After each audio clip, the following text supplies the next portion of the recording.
The heavy water reactor will use about 0.7% of the uranium's energy value, and the light water reactor will use about half of 1%. They both do terrible. At normal pressures, water will boil at 100 degrees Celsius. This isn't nearly hot enough to generate electricity effectively. So water-cooled reactors have to run at over 70 atmospheres of pressure. You have to build a water-cooled reactor as a pressure vessel. The number one accident people worry about, pressure is lost. Water that's being held 300 Celsius flashes to steam. Its volume increases roughly by a factor of 1,000. If you don't get emergency coolant to the fuel in the reactor, it can overheat and melt. This is what drives the design of this building. So if this happens, all the steam is captured in this building. Now, the reactors we have today use uranium oxide as a fuel. It's a ceramic material, chemically stable, but not very good at transferring heat. If you lose pressure, you lose your water, and soon your fuel will melt down and release the radioactive fission products within it. So they have a series of emergency systems designed to always keep the core covered with water. We saw the failure of this at Fukushima Daiichi. They had multiple backup diesel generators, and each one probably had a very high probability of turning on. The tsunami came and knocked them all out. People sometimes say, is nuclear energy safe? And the first thing I say is, well, which one? Thousands of different ways to do nuclear energy. Is the car safe? Well, which one? I had the good fortune to learn about a different form of nuclear power. The liquid-fluoride thorium reactor. We can fully burn up the thorium in this reactor versus only burning up part of the uranium in a typical light water reactor. It's not based on water cooling, and it doesn't use solid fuel. It's based on fluoride salts as a nuclear fuel. You have to heat them up to about 400 degrees Celsius to get them to melt, but that's actually perfect for trying to generate power in a nuclear reactor. Here's the real magic. They don't have to operate at high pressure. They don't have to use water for coolant, and there's nothing in the reactor that's going to make a big change in density. Unlike the solid fuels that can melt down if you stop cooling them, these liquid fluoride fuels are already melted. In normal operation, you have a little piece of frozen salt that you've kept frozen by blowing cool gas over the outside of the pipe. If there's an emergency and you lose all the power to your nuclear power plant, the little blower stops blowing, the frozen plug of salt melts, and the liquid fluoride fuel inside the reactor drains out of the vessel, through the line, and into another tank called a drain tank. In water-cooled reactors, you generally have to provide power to the plant to keep the water circulating and to prevent a meltdown. But if you lose power to the lifter, it shuts itself down all by itself without human intervention. A staggeringly impressive level of safety, even if there's physical damage to the reactor. Thorium is a naturally occurring nuclear fuel that is 4 times more common in the Earth's crust than uranium. It's so energy dense that you can hold a lifetime supply of thorium energy in the palm of your hand. We could use thorium about 200 times more efficiently than we're using uranium now. Because the lifter is capable of almost completely releasing the energy in thorium, this reduces the waste generated over uranium by factors of hundreds and by factors of millions over fossil fuels. We're still going to need liquid fuels for vehicles and machinery, but we could generate these liquid fuels from the carbon dioxide in the atmosphere and from water, much like nature does. We could generate hydrogen by splitting water and combining it with carbon harvested from CO2 in the atmosphere, making fuels like methanol, ammonia, and dimethyl ether, which could be a direct replacement for diesel fuels. Imagine carbon-neutral gasoline and diesel, sustainable and self-produced. You can see that uranium-235 is like on par with silver and platinum. Can you imagine burning platinum for energy? And that's what we're doing with our nuclear energy sources today. We're burning this extremely rare stuff, and we're not burning thorium. Some people who are kind of environmentalists, and they say, listen, nuclear power is not sustainable. We're going to run out of uranium. Okay, I will yield that point to you if we're talking about today's nuclear technology. In 2007, we used 5 billion tons of coal, 31 billion barrels of oil, and 5 trillion cubic meters of natural gas, along with 65,000 tons of uranium to produce the world's energy. So I have a friend who's trying to start a rare earth mine in Missouri. Jim, how much thorium do you think you'll be pulling up a year? He goes, I think about 5,000 tons. 5,000 tons of thorium would supply the planet with all of its energy for a year. And he goes, and there's like a zillion other places on Earth that are just like my mine. It's a nice mine, but it's not unique. It's not like this is the one place on Earth where this is found. Every time mankind has been able to access a new source of energy, it has led to profound societal implications. Human beings have had slaves for thousands and thousands of years. And when we learned how to make carbon our slave instead of other human beings, we started to learn how to be able to be civilized people. Thorium has 1,000,000 times the energy density of a carbon-hydrogen bond. What could that mean for human civilization? Because we're not going to run out of this stuff. We will never run out. It is simply too common.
On our Facebook page, the gender demographic is about 87% male, 13% female. I have never been a proponent for nuclear energy. It's because of the consumption, right? Because it allows us to continuously consume that I believe is unsustainable. Do you think other forms of energy will prevent us from consuming as much? If we're running out of it, yes. I think we will start to ration it and reuse things as opposed to just creating a new one. What about solar and wind then? Sun will always shine, the wind will always blow. Those give us life support. Thin gruel of a diet of energy. Yeah.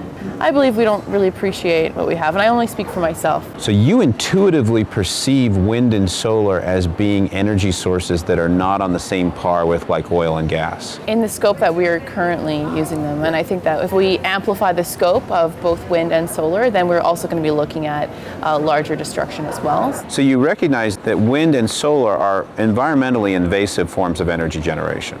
They take up a lot of area.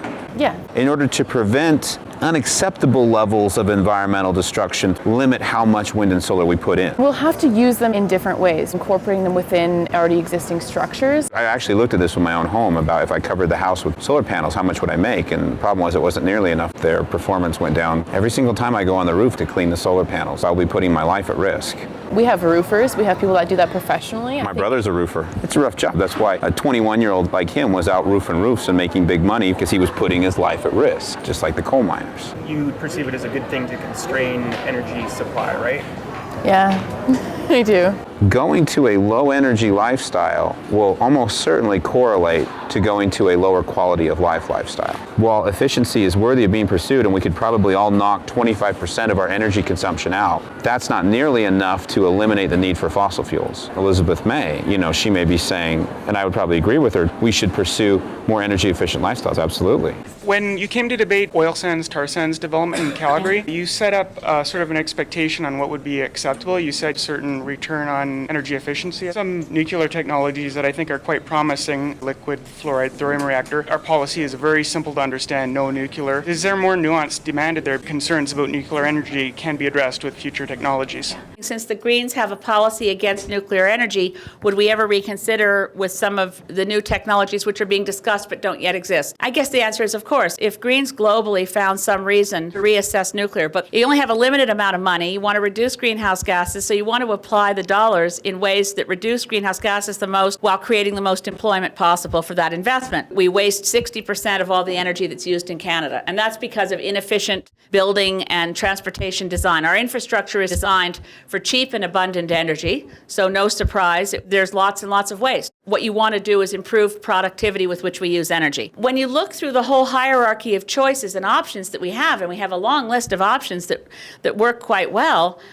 nuclear energy is down the list because it's not terribly reliable. It's hugely expensive capital cost, very few jobs created, and it only produces electricity. And it's about 14 years from when you put the project forward to when it's built, and it's famous for cost overruns. The risk of accidents, long-lived nuclear waste that have to be kept out of the biosphere for over 250,000 years, the risk of nuclear proliferation for use in military terms. You don't even have to look at those issues for nuclear to fail. We should pursue more energy efficient lifestyles, absolutely. How far can we go though? Will it be enough to make it so that we don't need to have better and newer forms of energy generation? I don't think so. I don't think even close.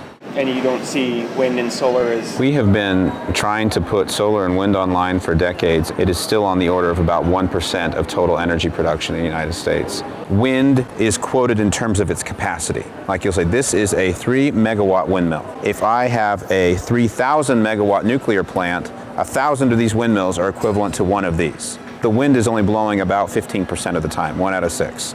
That correlation becomes absolutely meaningless now because one is running all the time and the other one is only running 1 out of 6 times. If you had a car and you thought, I'm going to go out and get in my car and turn the ignition, and I have a 1 in 6 chance the car is going to turn on, how useful would that car be to you? The wind industry says, that's okay, Chelsea. You need to have 6 cars. Energy is all about reliability. Can we address those concerns by using batteries, which are making great advances with nothing more than a laptop? It's a very, very expensive proposition to use battery backup for the grid. It has not ever been able to be accomplished on a grid level before because of how much it costs to store a watt hour in a battery. You're not even looking at lithium ion, you're looking at cheap batteries. You're looking at like lead acid, really cheap batteries, because you're gonna need a lot of them. It's better to get a bunch of lousy ones than to get a few really good ones. If we had a high conducting, or what do you call them? Superconducting? Intermittent power from multiple sources. If you want to make a power transmission line, if you want to make the economic case pay off for it, you have to show how electricity is going to be thrown through that line almost all the time. Otherwise, it's not worth building. It costs too much money. So the idea that, okay, there's going to be a wind farm here, and there's going to be a solar array here, and there's going to be a wind farm over here, and one of these 3 at any time will be working, but we'll have power transmission lines to all of them. That's just nonsensical. People who propose that haven't run the numbers. People don't want to see power plants, power transmission lines. They will fight tooth and nail against power transmission lines. We need to have a reliable energy source that is close to where the energy is needing to be consumed. I know how you can get more women on board. Okay. Go on Oprah. Oh, how could I get in her book club?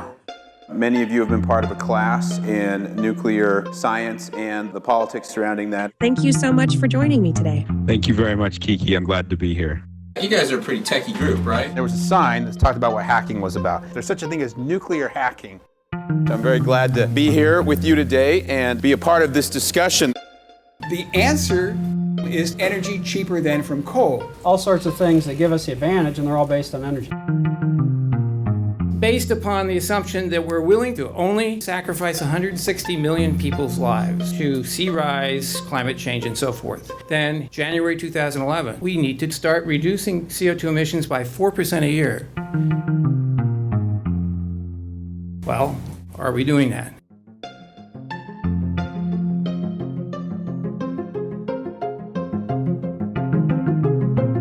I was 2 years and 10 months old when I saw Star Wars, and it's my earliest memory. And my dad didn't believe that I actually remembered that until I started actually relating details from the day it happened. And he said, after all I talked about was space. I spent 10 years working at NASA. In the beginning of my time there in 2000, this is the kind of community I was thinking of. It had all of the same needs as a community on Earth would have, but it had some very unique constraints. There's no coal on the moon. There's no petroleum. There's no natural gas. There's no wind. There's no atmosphere. The moon orbits the Earth once a month. For 2 weeks, the sun goes down and your solar panels don't make any energy. You want to try to store enough energy in batteries for 2 weeks, it just simply isn't practical. I thought nuclear power was dumb. I had no interest in it. I was like, old junk. Who would want to be into that? It wasn't until I realized these efficiencies were possible that I began getting really interested. I'm in this buddy of mine's office. He got a book on his shelf, and the book was called Fluid Fuel Reactor. He used to work at Oak Ridge National Labs in Tennessee, and he said, yeah, way back when, they were doing some stuff on this at Oak Ridge. He goes, I just went to the library, and I got this old book. It was written in 1958.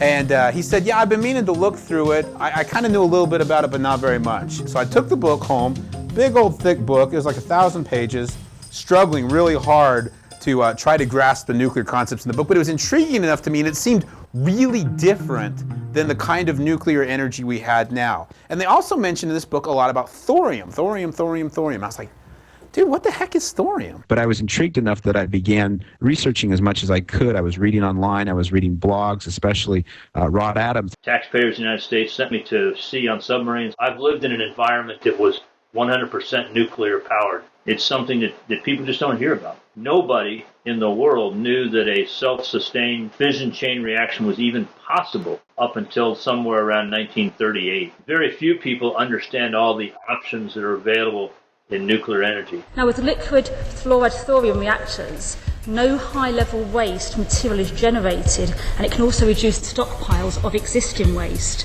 So given that, is there more the government can do to test the technology? The reality is that we have one, so it's not going to improve the nuclear waste. Please forgive my ignorance, but what is thorium? If only my O-level science teacher could see me now. It is named after the Norse god Thor, and I know the noble Baroness will be pleased to know that it's diamorphic. There are all sorts of other facts that she can find in Wikipedia, as indeed I did. My lords, my lords, my lords. The Department of Energy cited my website as the single technical source for the molten salt reactor in their Generation 4 when they first published it. People said, well, that's quite an honor. No, it's actually very pathetic because I'm Joe sitting in my garage doing a website, and this is the single technical source you came up with. Does the administration understand all the options available? No. Does anybody really understand clearly the fact that nuclear energy is a completely disruptive technology? The liquid-fluoride thorium reactor, and I saw some of you kind of smile when it brings up, and that does concern me a little bit. What are you hearing about LFTR that's not? What are you hearing about the molten salt reactors that's not there? I would really be surprised if our leadership knows about this. I don't think they read blogs. The fact that we have an internet today is going to ultimately make the difference. You know, we had Bronze Age and we had Iron Age and we had the Industrial Revolution. I really think hundreds of years from now they'll say there was a thorium age that began. Let me tell you how this stuff was discovered. There was a guy named Glenn Seaborg who worked at Berkeley Labs in California in 1942. This was a guy who had discovered plutonium. And he had, coming off discovering plutonium, he thought, I wonder if we could hit thorium with a neutron and turn it into something. Again, remember, fission had been discovered like 3 years earlier, so they were still in the very beginnings. So he got this grad student, you know, everybody's been a grad student knows what it's like when a professor says, all right, I want you to go into the nuclear lab and turn on the neutron bombardment system and expose this sample of radioactive material and find out what happens. It's a war right now, isn't it, sir, right? I could be on the front lines. Yes, you could. Okay, yes, sir, absolutely. Off I go. So the grad student went off and he did the experiment.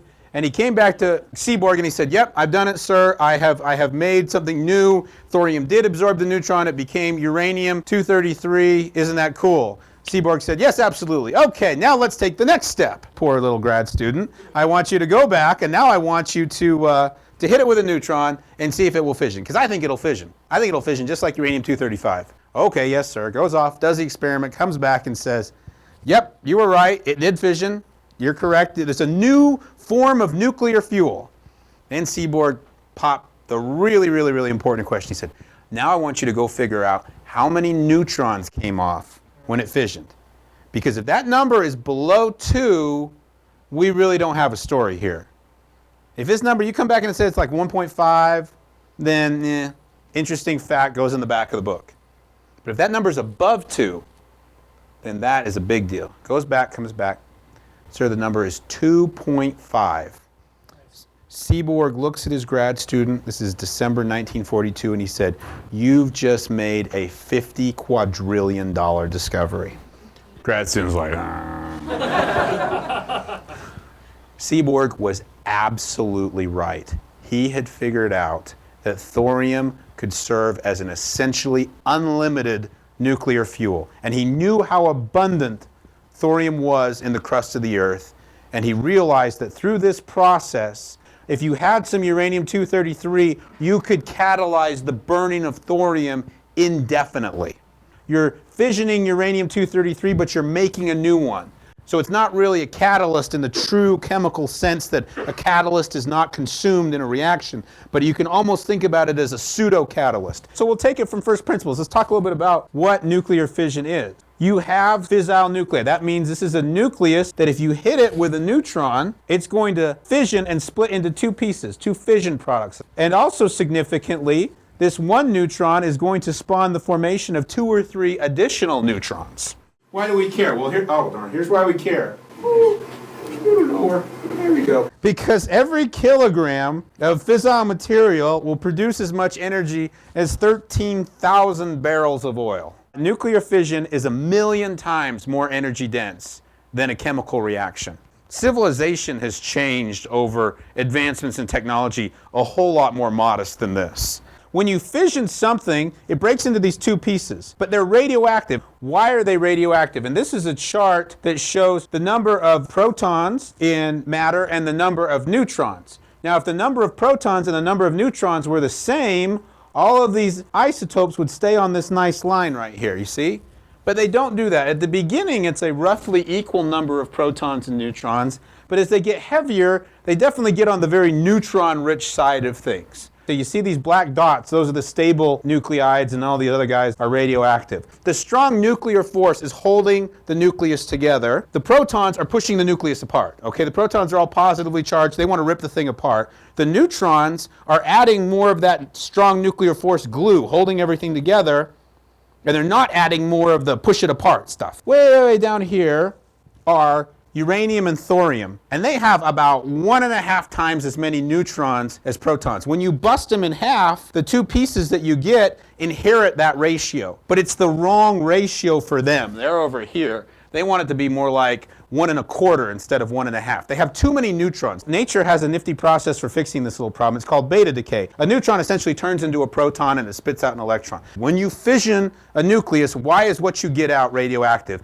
And it has to do with this proton and neutron balance. The balance is wrong for what you've made, even though it was right for what you started with. These are the mass numbers of each of those, and they assume two broad peaks of distribution. This is the smaller fission product, and this is the larger fission product, because each fission generates two of them.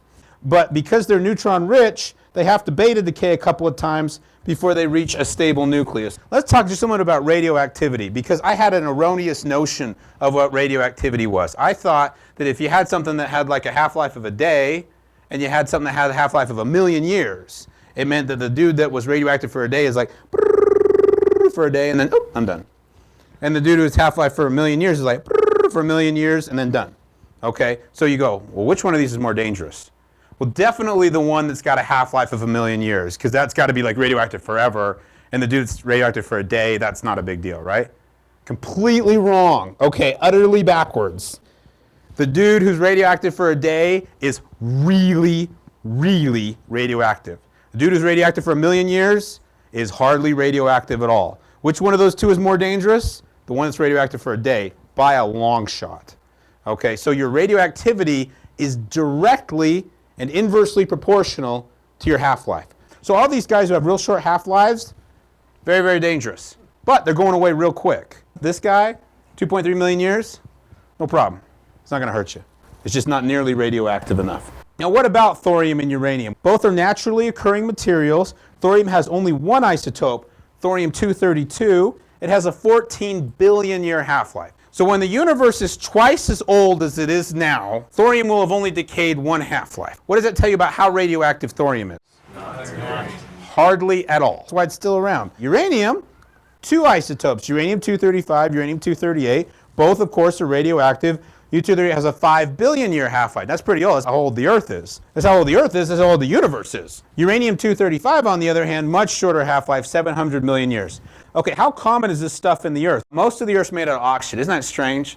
Like 46% of the crust of the Earth is oxygen. It's because everything's oxidized, all the rocks. So then silicon, aluminum, iron, calcium, a bunch of stuff. Well, here's thorium at 10 parts per million.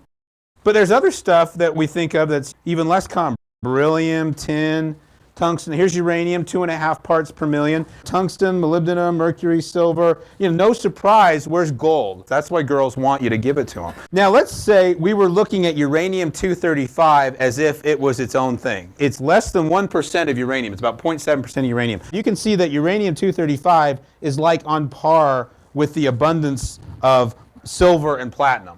All right? Can you imagine burning platinum for energy? I mean, that would just be nuts. It is nuts. And that's literally what we're doing with our nuclear energy sources today. We're burning this extremely rare stuff.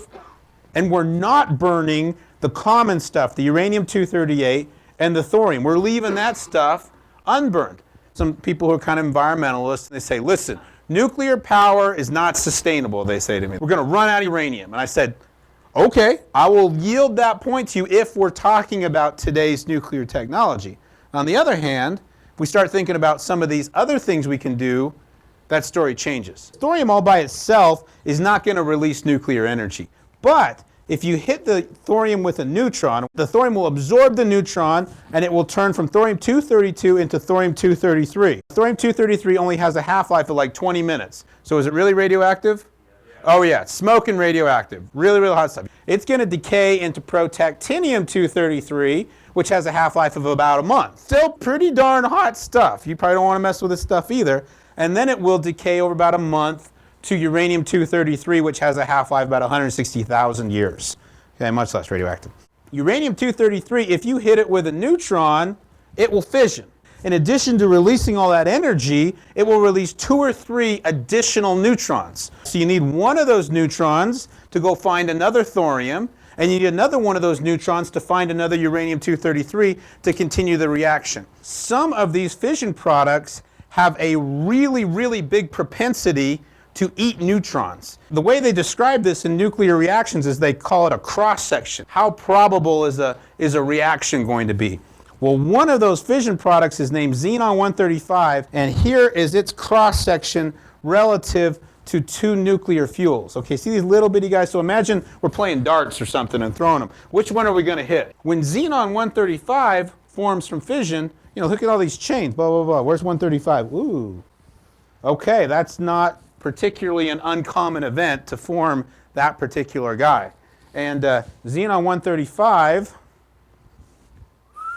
has a half-life of 9 hours. It's very radioactive, but during that 9 hours, it really wants to eat your neutron. This actually was a contributing effect to the Chernobyl disaster, was the presence of xenon-135. And it's really hard to deal with in solid fuel reactors. Xenon was such a big deal, in fact, this was one of the first reactors that was ever built. This was the Hanford reactor in Washington. They built this during the Manhattan Project to make plutonium for nuclear weapons. And when they first built it, they turned it on and everything seemed to be going. And after about a day or two of running it, all of a sudden the power went pew and dropped like almost to zero.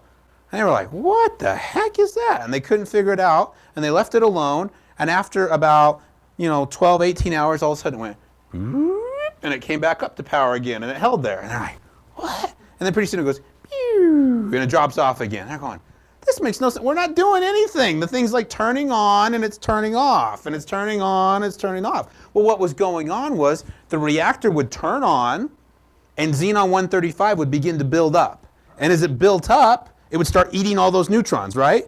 And then and it would take the reactor back down again. And then after a while, it would decay away. And once it decayed away, the reactor would come back on again. So it was following this up and down effect. Just crazy. I mean, these guys didn't even know what xenon-135 was because this was like one of the first nuclear reactors ever built. Well, luckily for us, the guy who built this reactor was this guy, Eugene Wigner. He was unbelievably brilliant. Like, he would just lay in bed trying to figure out how far ahead of the Germans are we? Where do you think they are? I mean, he was just always gaming it and trying to figure it out. He had thought, what could possibly go wrong in this machine I built? He goes, well, there could be something that we'll make that will be very, very absorptive of neutrons. And that something we make might decay quickly. And if it was really absorptive and it decayed quickly, the reactor would do this. He didn't know what it was yet. He just was hypothesizing that such a thing existed.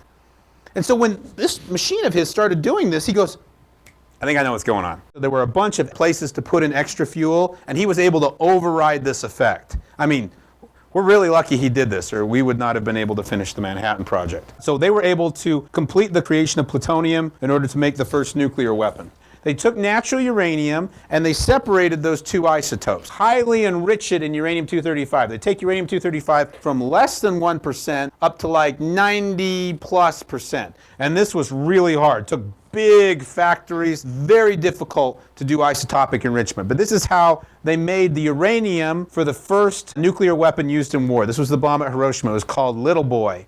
And they never tested it because they already knew it was going to work. Then they said, well, what can we do with all this junk uranium-238, the 99.3% of it? Well, Seaborg had already figured out you could expose it to neutrons and you could make it into plutonium. After a short cooling off period, the now highly irradiated fuel rods were transported to T-Plant in Hanford's 200 area. Now, plutonium is a different chemical element than uranium, so they can be chemically separated. The process yielded minute amounts of plutonium.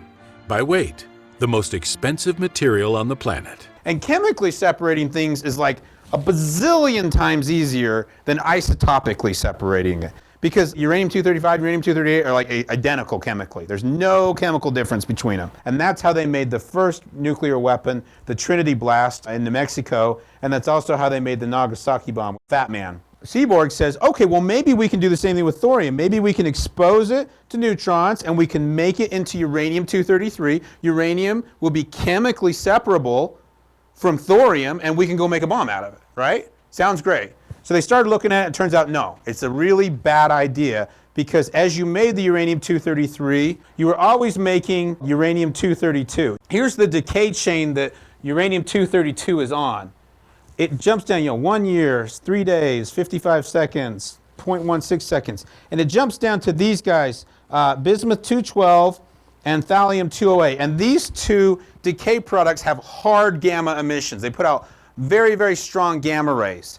And these gamma rays are super bad news if you want to go and build a practical nuclear device because number one, they kill you when you work on them. Number two, they tell everybody who's got a gamma ray detector where the stuff is. So really quickly they were going, okay, we can work with uranium-235, that seems okay. We can work with plutonium, that seems okay. But this uranium-233 stuff, that's bad news for making a nuclear weapon. Thorium was just set aside as a potential nuclear weapons fuel all during the war. Well, after the war, they picked up on this again because now they were thinking, let's talk about making power instead of making nuclear weapons. This is a chart that shows absorption propensity of each of these different nuclear fuels as a function of neutron energy. Okay, this is what's called thermal energy. This means they've been slowed way down. Okay, this is fast energy. That means the neutron is still going really fast. Look how much bigger the cross sections are in thermal than they are in fast. Okay, well, what's this guy down here? This is fast times 25. So I've taken this row, because you can barely see it because these little bitty dots, and I've blown it up by a factor of 25 so you can see some proportions here. The red means that it's going to absorb the neutron, and the blue means that it's going to absorb the neutron and fission. So what you want blue. Big blue is good. You want lots of blue, because when you hit these dudes with a neutron, you want them to fission. Okay, well look at plutonium. Wow, big target, right? But 1/3 of the time, it's just going to eat the neutron in thermal fission. That's not good. On the other hand, in fast fission, look at that. Wow, was going to fission almost all the time. We like that. But look how tiny, how many of these little dots are we going to need to add up to this size?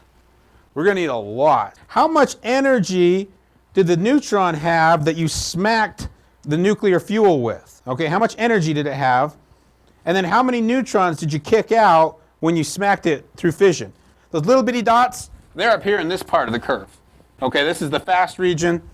This is the thermal region. Well, in the thermal region, look who's doing the best. Look at uranium-233, about 2.3. Okay, look at plutonium. It's that dip below 2 right there. That's what makes it so you cannot burn up uranium-238 in a thermal spectrum reactor, like a water-cooled reactor, like a CANDU or a light water reactor. You just can't do it. So they looked at this, they said, man, we just can't burn uranium-238 in a thermal reactor. It just can't be done. These guys are undeterred. They said, well, here's what we'll do. We'll just build a fast reactor, because look how good it gets in the fast region. Wow, it gets above 2, 3. Wow, this is really good. So this was the genesis of the idea of the fast breeder reactor, a reactor that was based around having fast neutrons and plutonium fuel. But uranium-233, on the other hand, okay, yeah, it gets a little better in the fast, but dang, it's still pretty dang good right here in the thermal. Big targets, a lot easier. Everybody who was pushing thorium said, we like thermal. This is the kind of reactor we want to build. And everybody who was pushing plutonium said, no, we want a fast reactor. That's the only way to do it. Well, what did we really do? We didn't do either one of these. In reality, all our reactors today are burning uranium-235, which is like burning platinum. Very, very, very rare. So we didn't take either one of these paths ultimately, but I want to tell you, this was the great division in the beginning. Is it going to be thorium or is it going to be plutonium? Wigner was not successful in convincing the bulk of the nuclear community to take the thorium approach. They, by and large, said, we're going to go the plutonium route. And one of the reasons why was they had developed a great deal of understanding about plutonium from the weapons program.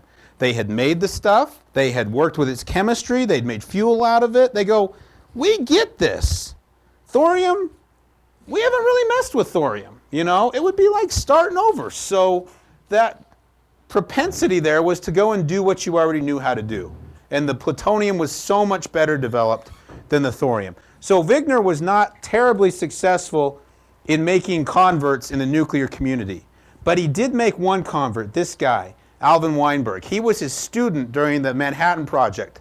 Weinberg got it. He got the big picture. We need thorium, we need thermal reactor, we need liquid fuel. I see it. I see what we got to do. Weinberg got a job offer to be the director of Oak Ridge National Labs in 1955. He was 35 years old. He was a year younger than I am. I'm sitting there going, dude, when Weinberg was my age, he was running Oak Ridge National Lab. What am I doing? I'm in a basement somewhere. I'm just kidding. It's not my mom's basement, so I feel better. So he goes to Oak Ridge, and Wigner said, Alvin, you got to go there because you got to go see if you can make this thorium work.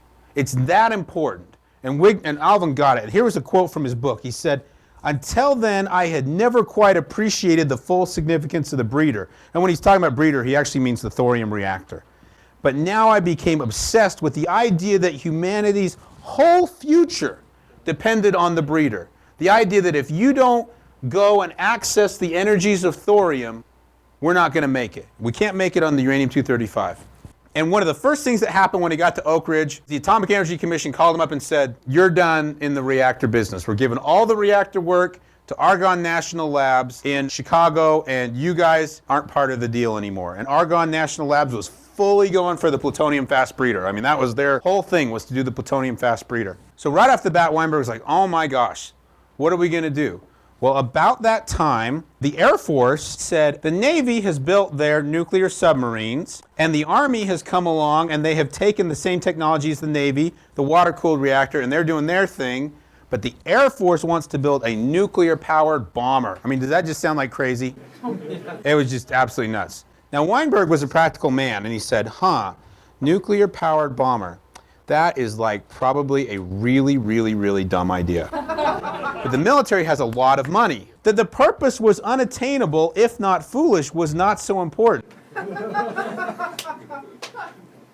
A high-temperature reactor could be useful for other purposes, even if it never propelled an airplane. They couldn't use water-cooled reactors. They couldn't use high-pressure reactors. They couldn't use complicated solid-fuel reactors. They had to have something that was so slick, that was so safe, that was so simple, that operated at low pressure, high temperatures, had all the features you wanted in it. They didn't even know what it was. If this program, this nuclear airplane program, had not been established, the molten salt reactor would have never been invented, because it is simply too radical, too different, too completely out of the ball field of everything else for it to be arrived at through an evolutionary development.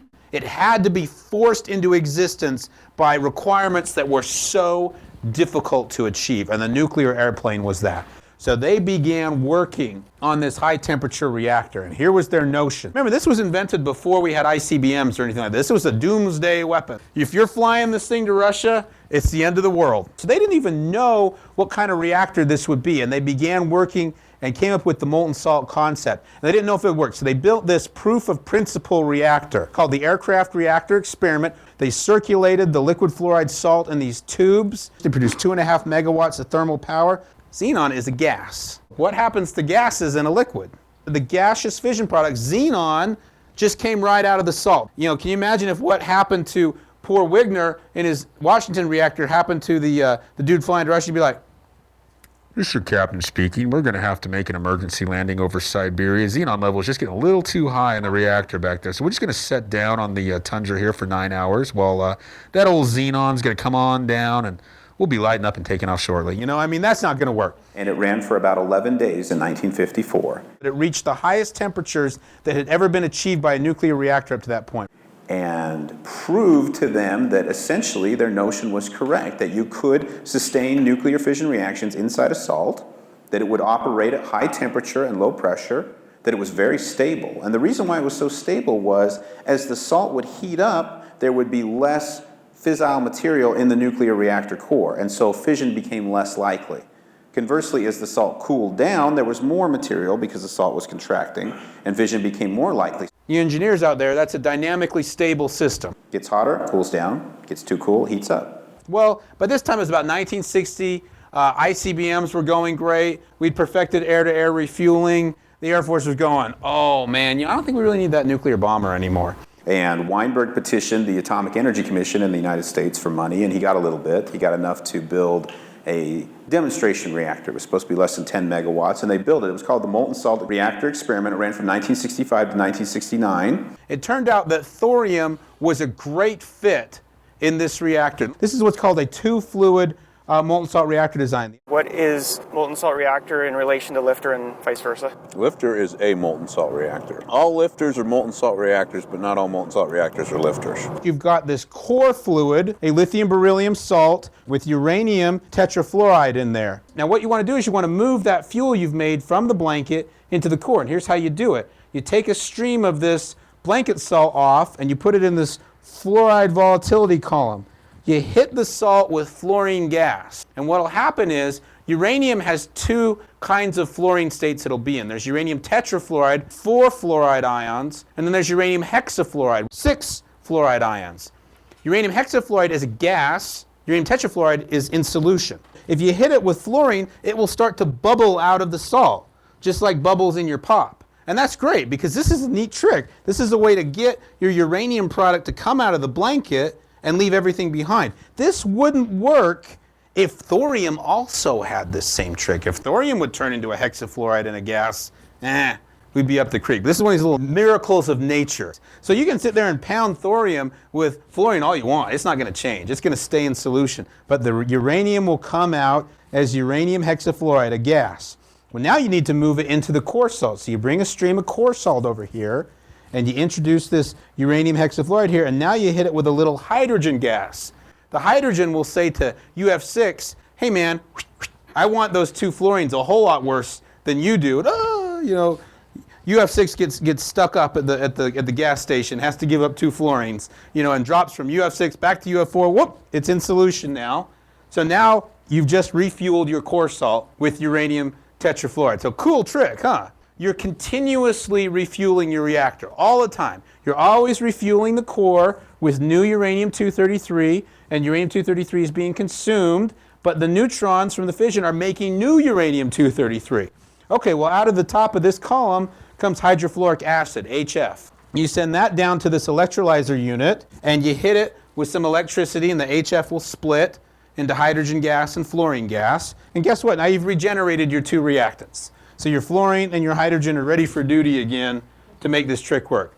I mean, this is a piece you can actually buy off the shelf. So this is pretty cool. This is a closed cycle for how to get your new fuel from here into here. You're essentially converting thorium into energy. First into U-233 and then into energy through fission. Now, of course, you're using up some thorium doing this, so you need to have a little feed of thorium fluoride. You need to feed some new thorium into the blanket to make up for the thorium that you're consuming. But very, very efficient reaction. Let me introduce you to a typical nuclear reactor. Watts Bar plant in Tennessee. I've actually been to this nuclear reactor before. This has the distinction of being the newest nuclear reactor in the United States. This came online in 1996. A big pressurized water reactor vessel, 150 atmospheres, solid nuclear fuel, fission is going on, water is being pumped through, it's getting hotter. This water then goes through a steam generator, and in another loop of water, steam is being raised. It goes to the turbine, spins the turbine, which spins the generator, makes electricity. This is the steam turbine. And when I was at Watts Bar, this is the part I got to go see. There was not a skitch of dust on anything.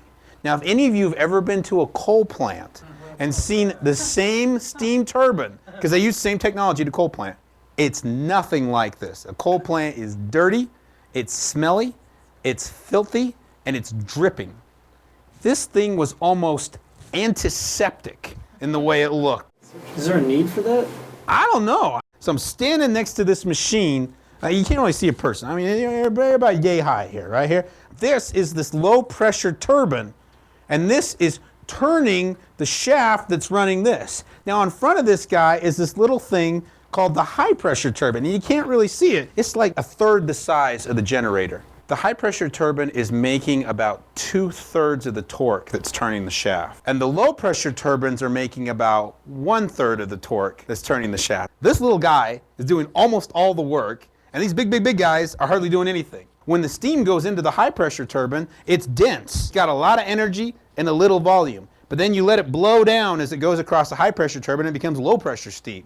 That's why these machines have to be so darn big, because the steam that's hitting them has already lost the vast majority of the energy that it's going to give up. This is the reactor itself, the reactor vessel.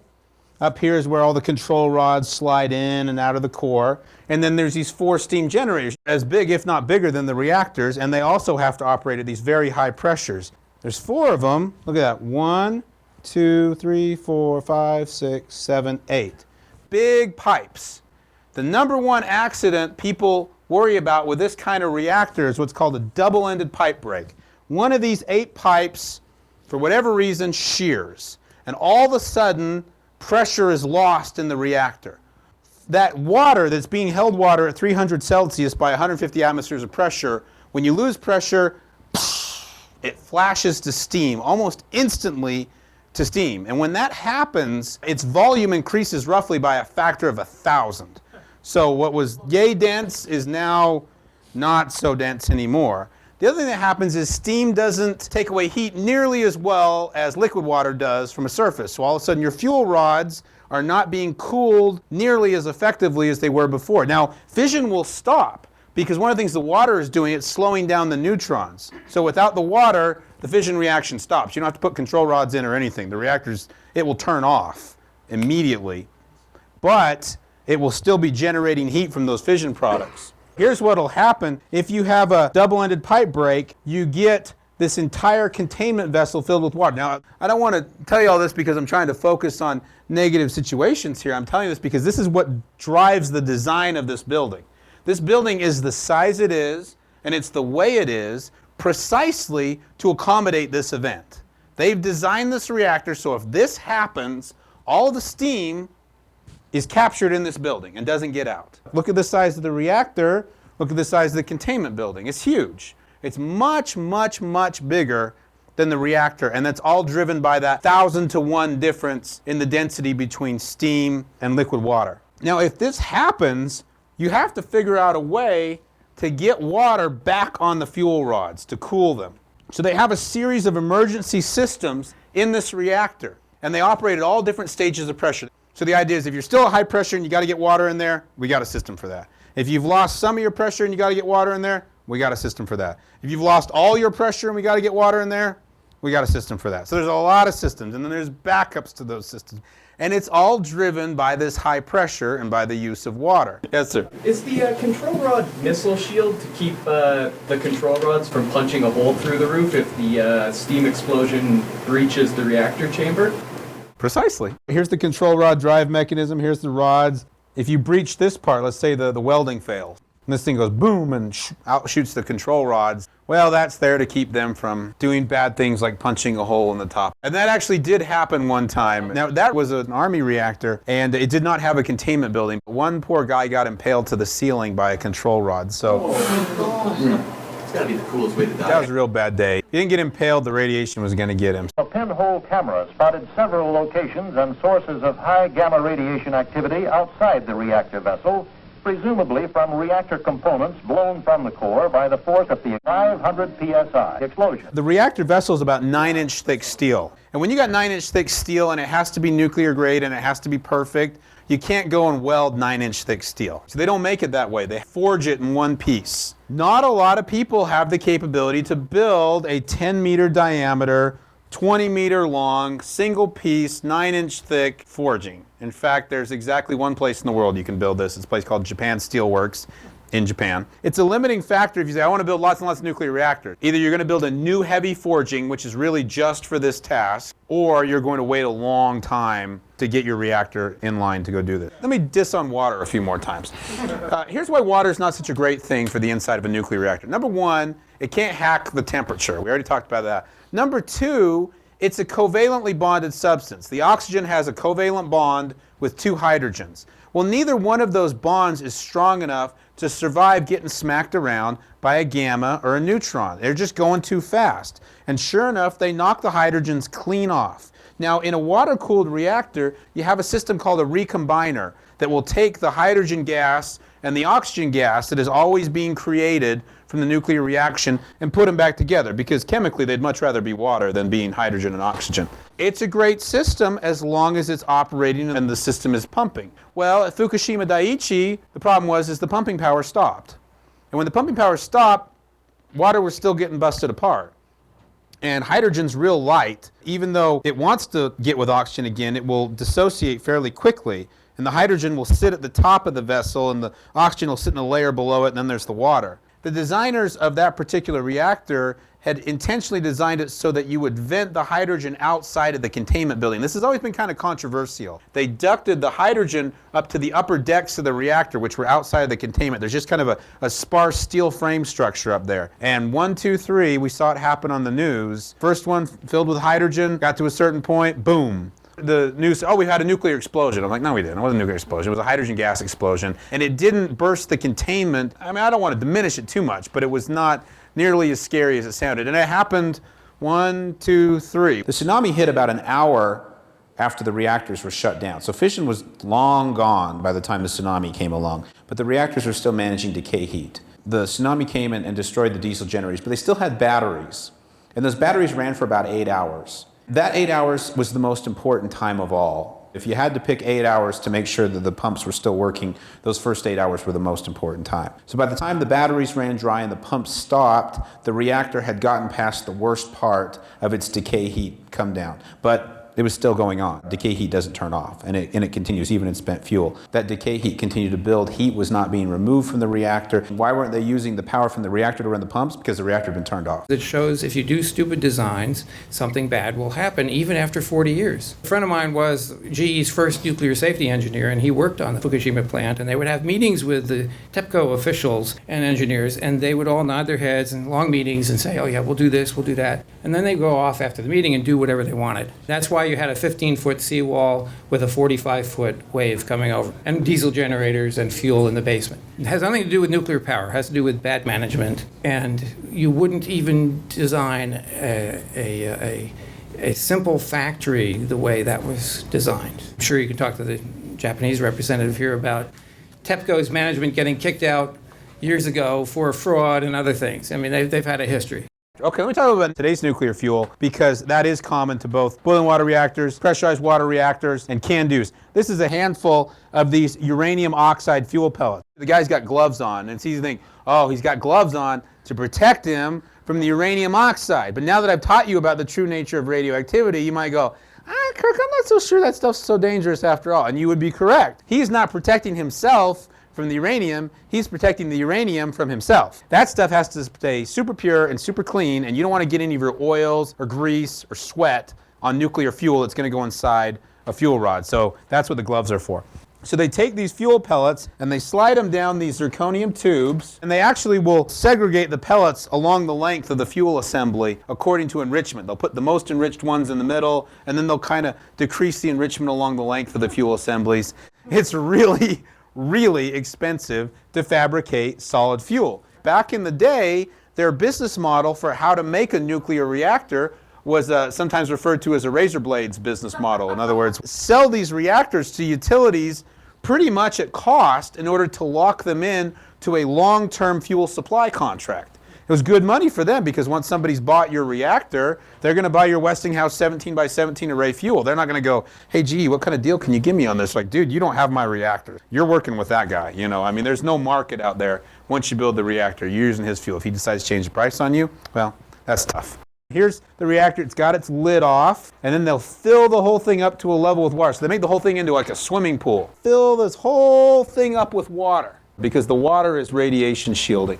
And they take the fuel assemblies out and they put it in the spent fuel pool. This is what they have to do about every 18 months to the reactor. They'll take out about a third of the fuel, and then they'll load in about a third new fresh fuel, and then they'll reshuffle the fuel that's already been in there. They'll move it kind of from the center out to the periphery. this is like Lord of the Rings, the great eye is looking at. No, it's really not an eye. Here's what it really is. It's a cross-section of nuclear fuel. This is uranium oxide, and when you put it in a reactor for a while, one of the things xenon does, it's a gas, so it's way, way, way less dense than solid fuel. So when you make this gas, it starts to break up the solid structure of the fuel. The solid fuel will begin to swell and crack, and the gases, the krypton and the xenon will begin to fill up, and you begin to get this central void. This is actually a gap in the fuel. Fission product gases will accumulate here. Well, Victor didn't like solid fuel. He was a chemical engineer by training, and he thought, what kind of industrial process do we run chemically based on solids? He goes, we don't. Everything we do, we use as liquids or gases because we can mix them completely. You can take a liquid, you can fully mix it. You can take a gas, you can fully mix it. You can't take a solid and fully mix it unless you turn it into a liquid or a gas. And to give you an idea, here's what we do today. We make this solid uranium oxide fuel, and there's a single pellet, and then we put them in these big reactor fuel elements, zirconium tubes that are like 12 feet long and about this big around. Then we stick them in the reactor, we irradiate them for a couple of years. We only burn up a small amount of the uranium that's in there. We take it out and we stick it in a spent fuel pool. It is not very efficient. The heavy water reactor will use about 0.7% energy value, and the light water reactors in the United States, we're extracting about half of 1% of the energy that's in the uranium.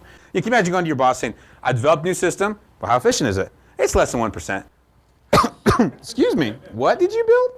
I think you need to go work on that again. We just simply wouldn't accept this. I'm an engineer. If you're that far off 100%, man, I want to get a whole lot closer. And Weinberg did too. They wanted to get to nearly 100% of the energy utilization. The molten salt reactor experiment was the core part of it. They didn't have a blanket around it. They just wanted to see, can we get this first step to work? And they were successful. After they completed the molten salt reactor experiment, they went to the Atomic Energy Commission. They said, hey, gee, can we have some more money? We'd like to go now and build the real thing. We'd like to build the blanket, and we'd like to hook a power conversion system on and make electricity. And they felt like they'd shot the moon. Well, the Atomic Energy Commission, unfortunately, did not share their zeal. They had invested very heavily in an alternative technology, the plutonium fast breeder reactor, based on solid fuels and turning abundant uranium-238 into plutonium-239 and then burning it in the reactor. It involved a whole different set of technologies that was much more in line with the light water reactors. It's funny, even at that time, 50 years ago, nobody thought the light water reactor or the heavy water reactor would be around very long. They were just simply too inefficient in their use of nuclear fuel. Well, like I was saying, the Atomic Energy Commission said, hey, guess what? We're putting all this money in the fast breeder. We've got all these companies lined up to do the fast breeder. They'd even actually built one in Monroe, Michigan. It had had a meltdown. They were undeterred. They were moving forward. And so they told Weinberg to take a hike. Now, the story gets a little more complicated too, because in addition to being a thorium guru, Weinberg was also the original inventor of the pressurized water reactor. He had invented it and gotten his patent for it in 1947. So it was a little bit of a tricky thing to have the inventor of the light water reactor advocating for something very, very, very different. And got a little worse than that too, see, because Weinberg never really was crazy about the light water reactor. He didn't like the fact that it had to run at really high pressure. There would be an accident someday where you were not able to maintain the pressure or keep cooling it. There could be a meltdown. There could be a release of radioactivity. Does any of this sound familiar? And he was making enough of a stink about this that there was a congressional leader named Chet Holofield, a member of the Joint Congressional Atomic Energy Committee, who told Alvin Weinberg, he said, if you're so concerned about the safety of nuclear energy, it might be time for you to leave the nuclear business. He wasn't questioning the value or the importance of nuclear energy. If anything, he was far more convinced about that than anyone else. What he was questioning whether had the right path been taken in the development of nuclear reactors. And he was particularly well suited to make that question because of his role as the inventor of the predominant technology. So he was quietly shown the door. After he left Oak Ridge, you can imagine things did not go well for the research team. The Atomic Energy Commission commissioned a report, WASH 1222. I like to call it Whitewash 1222 because they really nitpicked on three very, very, very small issues about the reactor. And they said, look, big problems here. I don't think we can go forward until these are resolved. When it came time to talk about the safety and the performance of the reactor, There may be some safety advantages that haven't been quantified yet regarding this approach, but we just really can't be sure about that. So, and I just burns me up because I think big mistake the United States made in walking away from this. So they put all their chips on the fast breeder reactor, and that didn't work out too well for them. They started building one in Tennessee. The program ended up getting canceled by Carter in 1979 and was briefly resurrected by Reagan in 1981 and then canceled again. So that's what happened to the fast breeder reactor in the United States. A couple other countries kept going with it. The French went with it. In the 80s, they built PHENIX and Super PHENIX, and then they ended up shutting down their fast breeder too. And the Japanese tried it, and they had several, but one called Monju, and it had been shut down since the mid-90s. And then a few months ago, they turned it back on again, and then somebody dropped a crane in the liquid sodium, and then they shut it off again. So, everybody's tried the fast breeder reactor. I think the Russians are trying it. I have some good friends in the nuclear industry that are very big advocates of the fast breeder reactor. The common name for it now is the integral fast reactor. I'm not the biggest fan of a reactor that's full of liquid sodium. If any of you are chemists in here, you probably recall. Sodium has a great affinity for just about everything. What are your thoughts on the traveling wave reactor? The traveling wave reactor is another form of the liquid metal fast breeder reactor. It's a particularly difficult implementation of that reactor. That reactor is already hard to build in the first place. With the traveling wave, they make it even more complicated by saying, we're going to leave the fuel in the reactor for the lifetime of the reactor. Physically propagate this deflagration wave, a nuclear conversion and burning wave. Why on earth would you take such a hard reactor and make it even harder? To what end? What is your goal? And all I've been able to read as far as their goal is that they want to never have to recycle or replace the fuel. And at the end of their life, their concept is to just bury the thing in the ground and leave it there. I'm thinking, you don't leave a bunch of plutonium in a pool of liquid sodium underground for an extended period of time. That is a bad disposal option. They've attracted Bill Gates, who of course is an extremely wealthy man. If Bill Gates wants to save a lot of money, he can get in touch with me, and I think I could talk him out of traveling wave. He won't return my calls? No. Don't feel bad. I used to be so into fusion, especially helium-3 fusion, mining the moon. Oh my gosh, I read so many books about that stuff. Fusion is magical. If we can make that happen, it would be magical. I took this fusion class when I was at Georgia Tech, and I'll never forget it. And we started studying, and I go, man, this is really hard. Charged particles don't want to get near each other. Bare nuclei are both charged, positive charged, they want to avoid each other. And my professor had this really great way of putting it. He says, it's like going to the mini golf. He says, you know how the mini golf, you got the volcano, and the volcano's got the hole at the very top, and you've got to putt your ball in a way that it goes all the way up the side of the volcano and whoop, falls in the hole.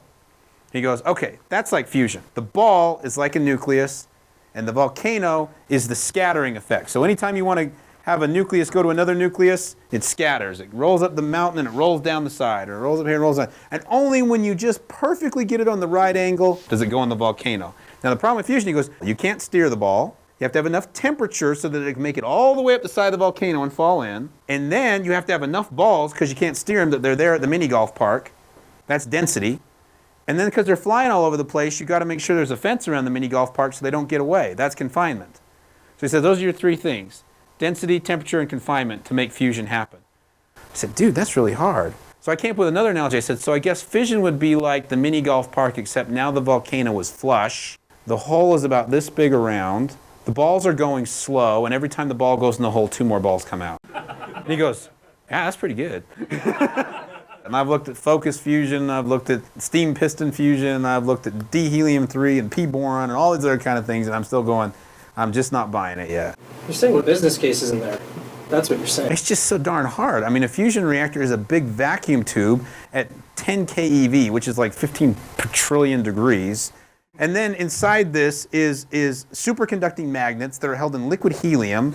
All of this is jacketed in a lithium blanket that will breed megacuries of tritium, which will then be injected into this reactor, which is driven by these giant neutral ion beams. I mean, it's like, oh my gosh, could we make this thing any more complicated than it is? And even then, you can't hold the confinement for more than a few microseconds in the tokamak configuration, which is the most favored and desired. Thorium actually a little bit more, down to earth. If you go to the liquid form, force yourself to make that technology commitment. 50 years from now, people are going, of course, that's the answer. Fusion is so hard that we can build a fusion reactor and we can have 100 PhDs working on it. Fission is so easy that we can take a couple of kids out of high school, train them for a few months, and they can be running a nuclear submarine. I want to build a reactor to bring energy from oil sands.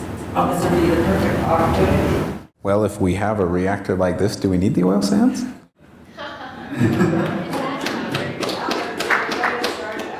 I mean, that's the way I look at it. I don't know a lot about oil sands, but I know that it's a particularly hard way to get oil. People in the Middle East can get oil a whole lot cheaper from their place than people can get it from the oil sands. If I can beat them by 1,000,000 to 1, maybe we ought to do that. If you were to make the oil sands just a little tiny bit cleaner, then they would perk up their ears as opposed to clean energy in and of itself, because it relates to something they know. I sat on the plane next to a guy who was in the oil business, and he was telling me all about the oil sands and how much money they're making and so forth. I was just sort of sitting there taking it in, listening. The gas, how much does gas cost here? $1.10? Yeah. Gas costs $1.10? Yeah, it's expensive because we have more tax on gasoline, which I think is a good idea. What do you pay for gas? I'm paying like $3.50 for gas. Really? I thought gas was cheaper in America. The Canadian dollar's almost on par, isn't it? Yeah. Oh, y'all are doing it in liters. Do we pump your car with gas and go, I just pumped 12 gallons of gas into my car. Do you know how much napalm that would make? If I dropped that on a village, I would kill 5,000 little children. You know, I mean, you're like, no, of course not. I'm going to get my car. I'm going to drive 300 miles on it. I mean, it's all about what you do. None of this stuff is inherently good or bad. It's what you decide to do with it. You know, one of the things that doesn't earn me a lot of friends is the notion that when we talk about, oh, so-and-so can enrich uranium, I go, no offense, but who are we to tell anybody what they can do? You know, I mean, uranium's uranium. It's not exactly like we have a monopoly on the stuff. Same goes for things like plutonium. Plutonium is, you know, I'm not the biggest fan of plutonium because I'm not crazy about the plutonium fast breeder reactor, but there's nothing good or bad about plutonium. Plutonium just is. It's what you decide to do with it. Now, we've made a lot of plutonium in our reactors. What are we going to do with it? Are we going to drop it in a hole in the ground? Or are we going to feed it to a reactor like LFTR and make power out of it? I think that's a whole lot smarter thing to do. The other day I was debating some anti-nukes, and they were getting on LFTR because they said, oh, this is going to use uranium, you know, from nuclear weapons. And I said, I think you guys would be all over that, you know. Take nuclear weapons, take them apart, take the uranium out, burn it up, make electricity. You want to leave it in the bomb? What do you want to do with it? The Navy's as many reactors as we have in the civilian world. Think about the security posture that the U.S. would have if we didn't have this nuclear capability. Submarines can stay underwater and go under the polar ice cap. If you look at the ground forces today, we seem to be using a lot of energy. People wonder, you know, whether we could cut that down. The energy is used for good purposes. So the reason that we can fight in the night, take out enemies without losing our own soldiers is because we have energy-powered capabilities. We have sensors, radios, all sorts of things that give us the advantage, and they're all based on energy. The way that we're sustaining the force is we're trucking liquids over the ground. When I was waiting to go into Iraq, as we began the invasion in 2003, some of the generals couldn't get spare parts or other supplies up forward because the convoys were busy carrying fuel and water. More significantly, the cost in lives. Half of our losses in Iraq are associated with the supply chain. If we didn't have to carry all that liquid, 80% of the supply chain, we might be able to find another way. Something called an adaptive brigade. This force could provide its own energy and water and not really have to be resupplied for, say, a month at a time. If you need energy during the day, put out about 100 acres of solar panels.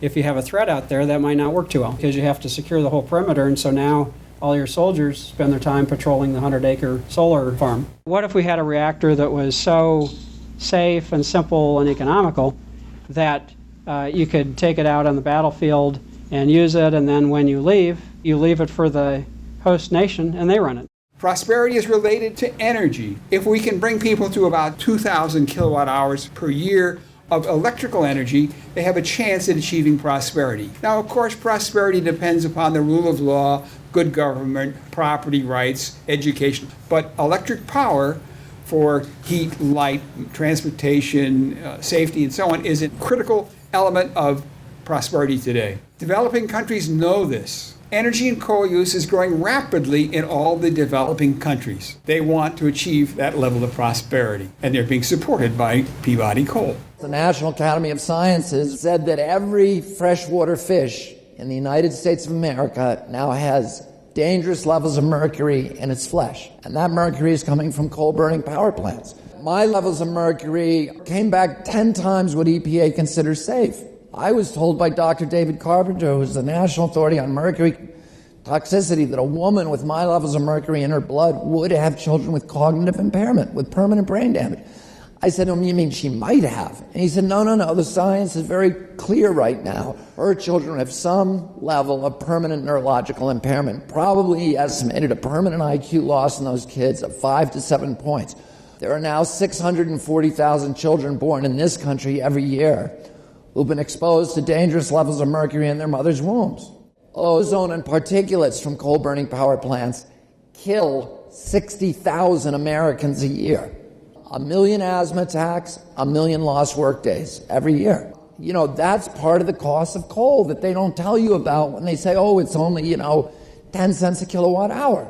Both light water reactors and CANDUs do not use very much of the energy in the fuel, and they leave behind two classes of materials. One is the actual fission products. That's what happens when you fission the stuff. Then there is what's called the transuranics. That's what happens when the uranium absorbs the neutron and doesn't fission. It turns into plutonium, americium, and curium, and a few others. Most of it's plutonium. I mean, the overwhelming majority of transuranics are plutonium. So when you talk to people about waste disposal, they say, what's the concern? Well, most of the stuff that's in the fuel is just uranium. It's no more radioactive than it was when you stuck it in. And it's not really a concern.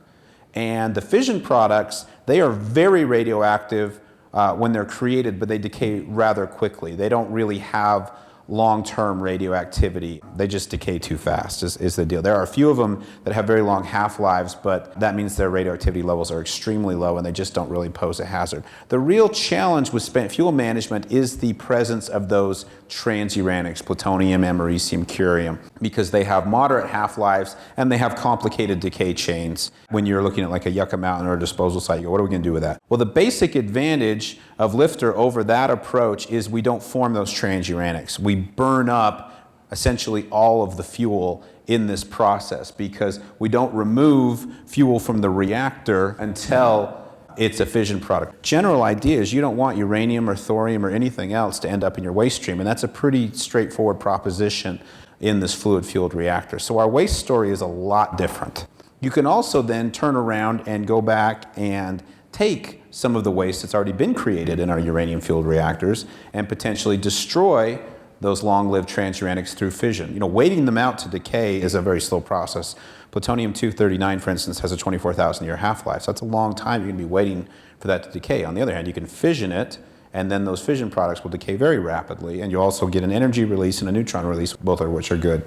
1,000 kilograms of U-233, which is roughly what we've got. 90% of that will fission. We can make about $500–600 million in the electricity, another $50 or $60 million on the fission of the uranium-235. Almost all of it will ultimately end up fissioning. Out of about 1,000 kilograms, about 15 kilograms of plutonium-238 will be left over. Now, this is good stuff. NASA is desperate for this stuff. Plutonium-238 is different than plutonium-239, the stuff we use in bombs. In fact, it's worthless for bombs. These radioisotope thermoelectric generators are based on plutonium-238, and this is the only way that we've been able to explore the outer solar system. The United States is unique, the only country in the world that has sent space probes beyond the asteroid belt. And it's all been based on having this technology. Short answer, we're out of the stuff. It's gone. We've used it all up. The Russians used to sell us some. They've sold us all their inventory. It's gone. NASA's got billions of dollars of deep space missions hinging on having enough of this stuff to run the batteries to let the thing call home. We will be able to make this in LFTR. If you've heard sometimes about us saying we burn up 99% of the fuel and there's 1% left, the 1% left is that stuff.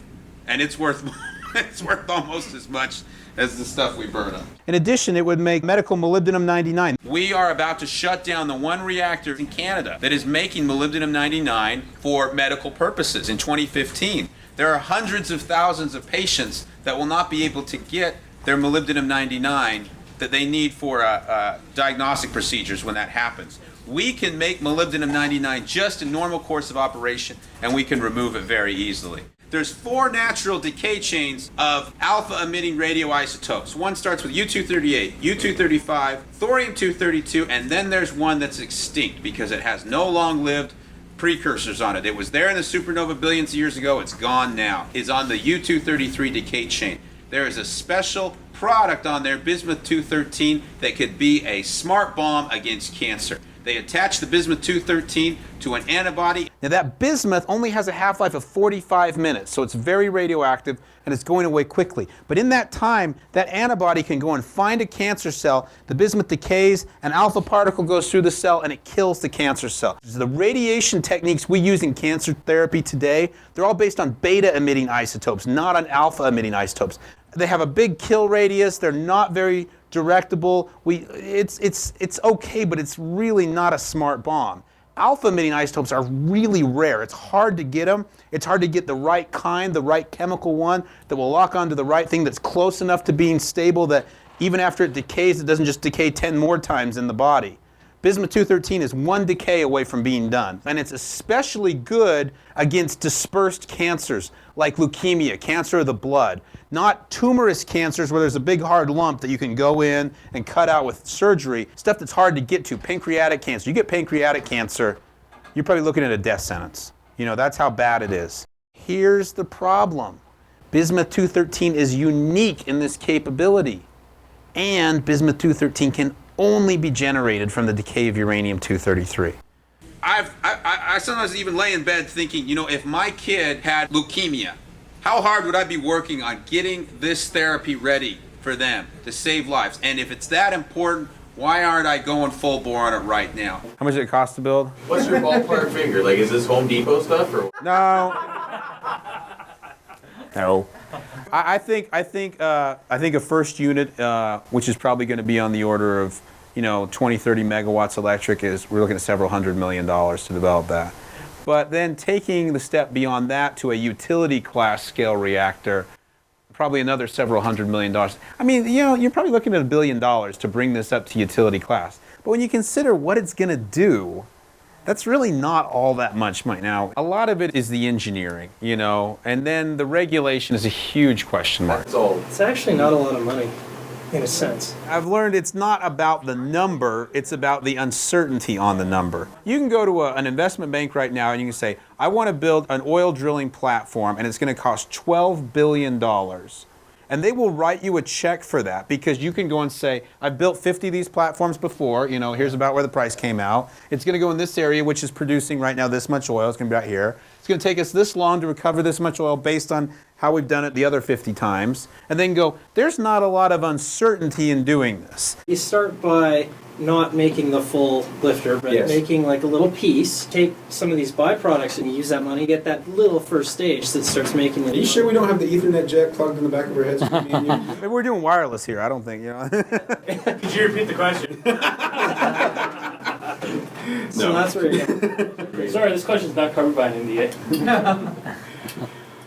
We got some smart people in this room. In aerospace engineering, we were taught to put development cost and unit cost in separate categories. It's like you build a fighter and you spend billions of dollars to design it, but then you run off copies for $20 million a piece. That's how they build like 737s or other airplanes. If you want to go, well, what's the unit cost going to be? There's reasons to think this is going to be a lot less expensive than what we have today if we set the development in another column. And the reason why, number one, low pressure operation. That's the biggest one. When you don't have to have 9-inch thick steel pressure vessels, huge concrete containments. Number two, you don't have to fabricate fuel. You don't have to enrich it, you don't have to fabricate it, and you don't have to have the approach to disposal that we have today. So those two features right away are a big deal. But number three is the safety systems. High-pressure water-cooled reactors have an abundance of safety systems. So if one system has 99% reliability, well, you need another one that also has it so that you can get 99.99, and maybe statisticians will get mad at me, I might be doing it wrong. One of the things that makes the conventional reactor so expensive is the containment vessel, and you've touched on that.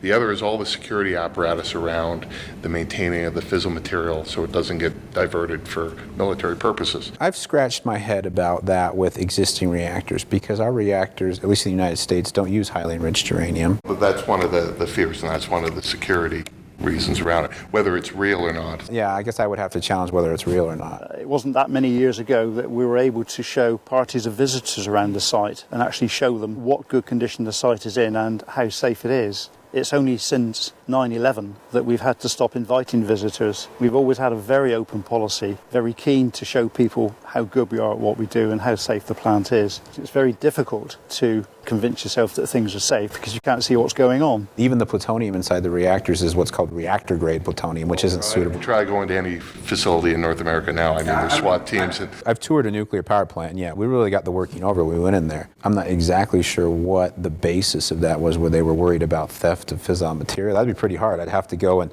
depressurize the core, take the lid off, get access to all the spent fuel, somehow remove it from the spent fuel pool into some type of transport cask, take it off the site to a reprocessing facility that doesn't exist. I mean, I just go, there's got to be another reason they have all that security. Watch the TV news. Well, you know, it just seems to me when there's a subject I know a little bit about and I watch how the news covers it, I get frustrated really quickly. And I think just about every media outlet I've seen is drumming up fear. You know, from the New York Times to the Huffington Post to Fox News. There's been a recent spike in infant deaths in Philadelphia, and there's one expert right now who's saying it is radioactive levels in our water that's to blame for that. This has been a very bipartisan approach to scaring the public. Radiation comes across the ocean. It is dissipated by wind current and salt spray, but it is reaching the shore of California.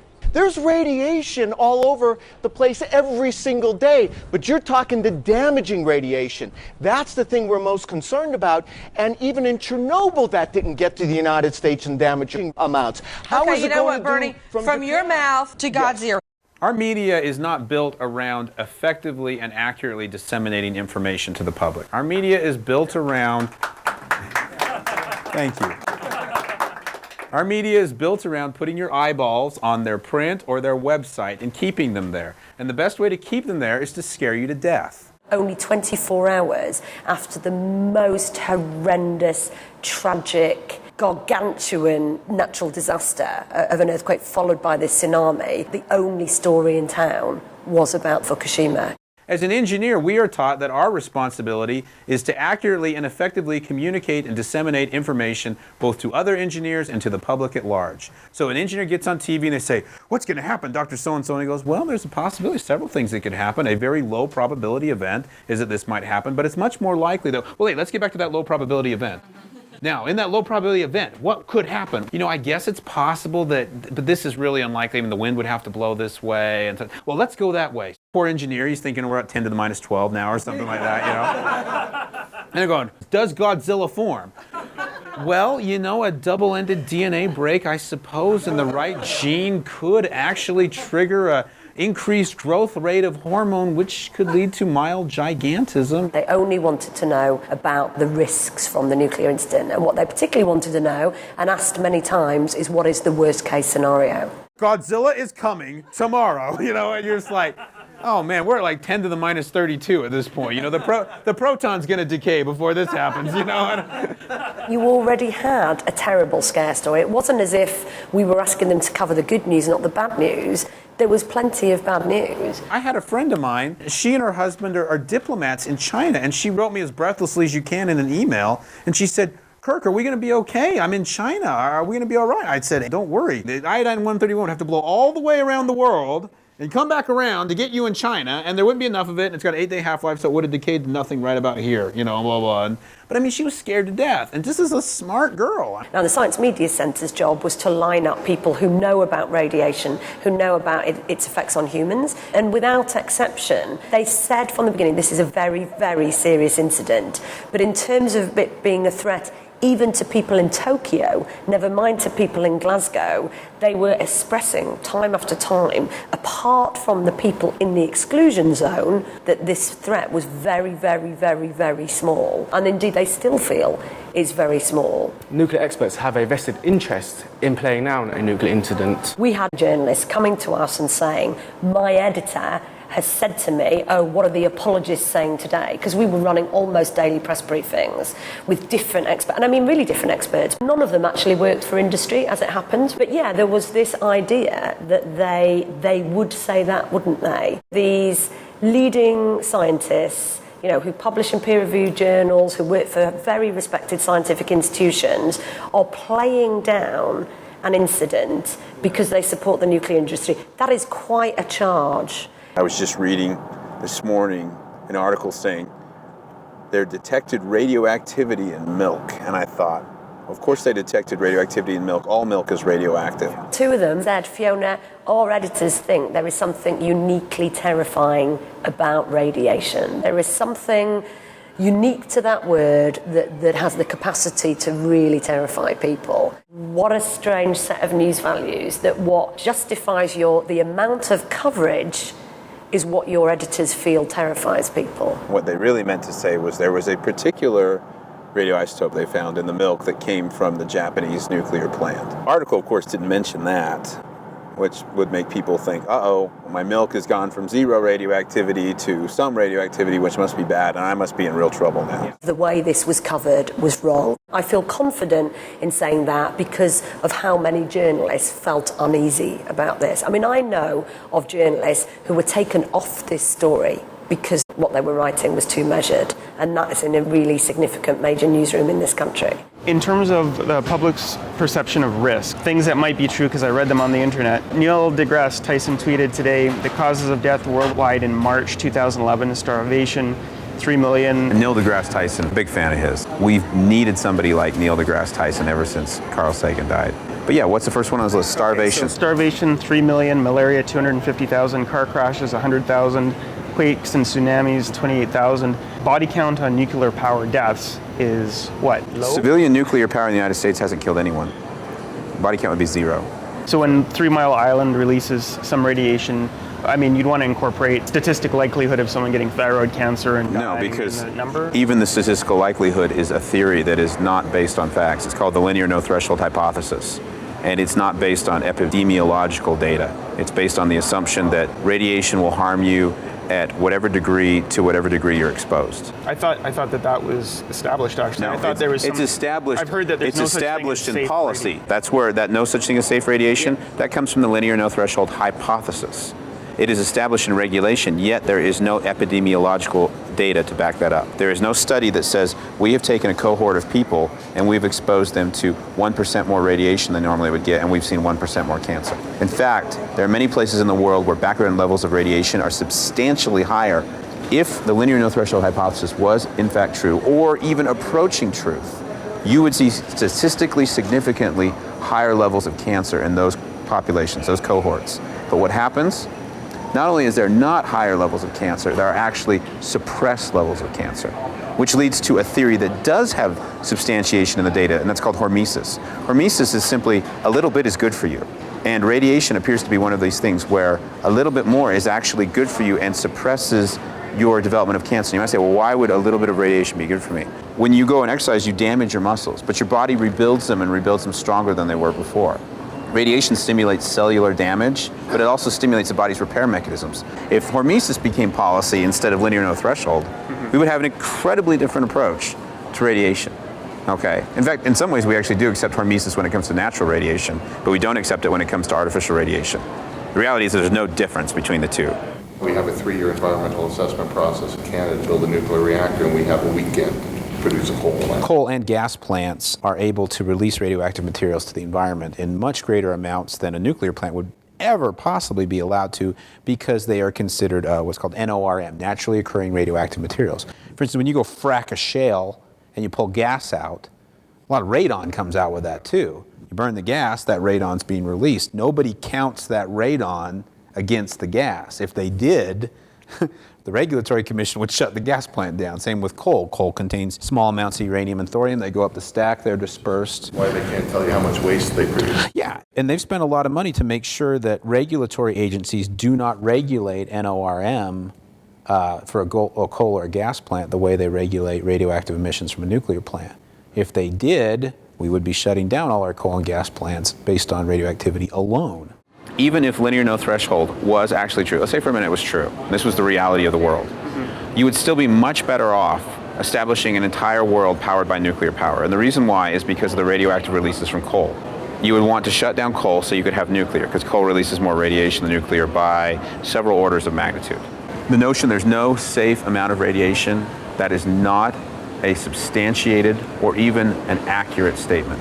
It is probably actually utterly inaccurate, but it is commonly found as the basis of public policy around the world. That was my understanding until just now. There was no safe level of radiation.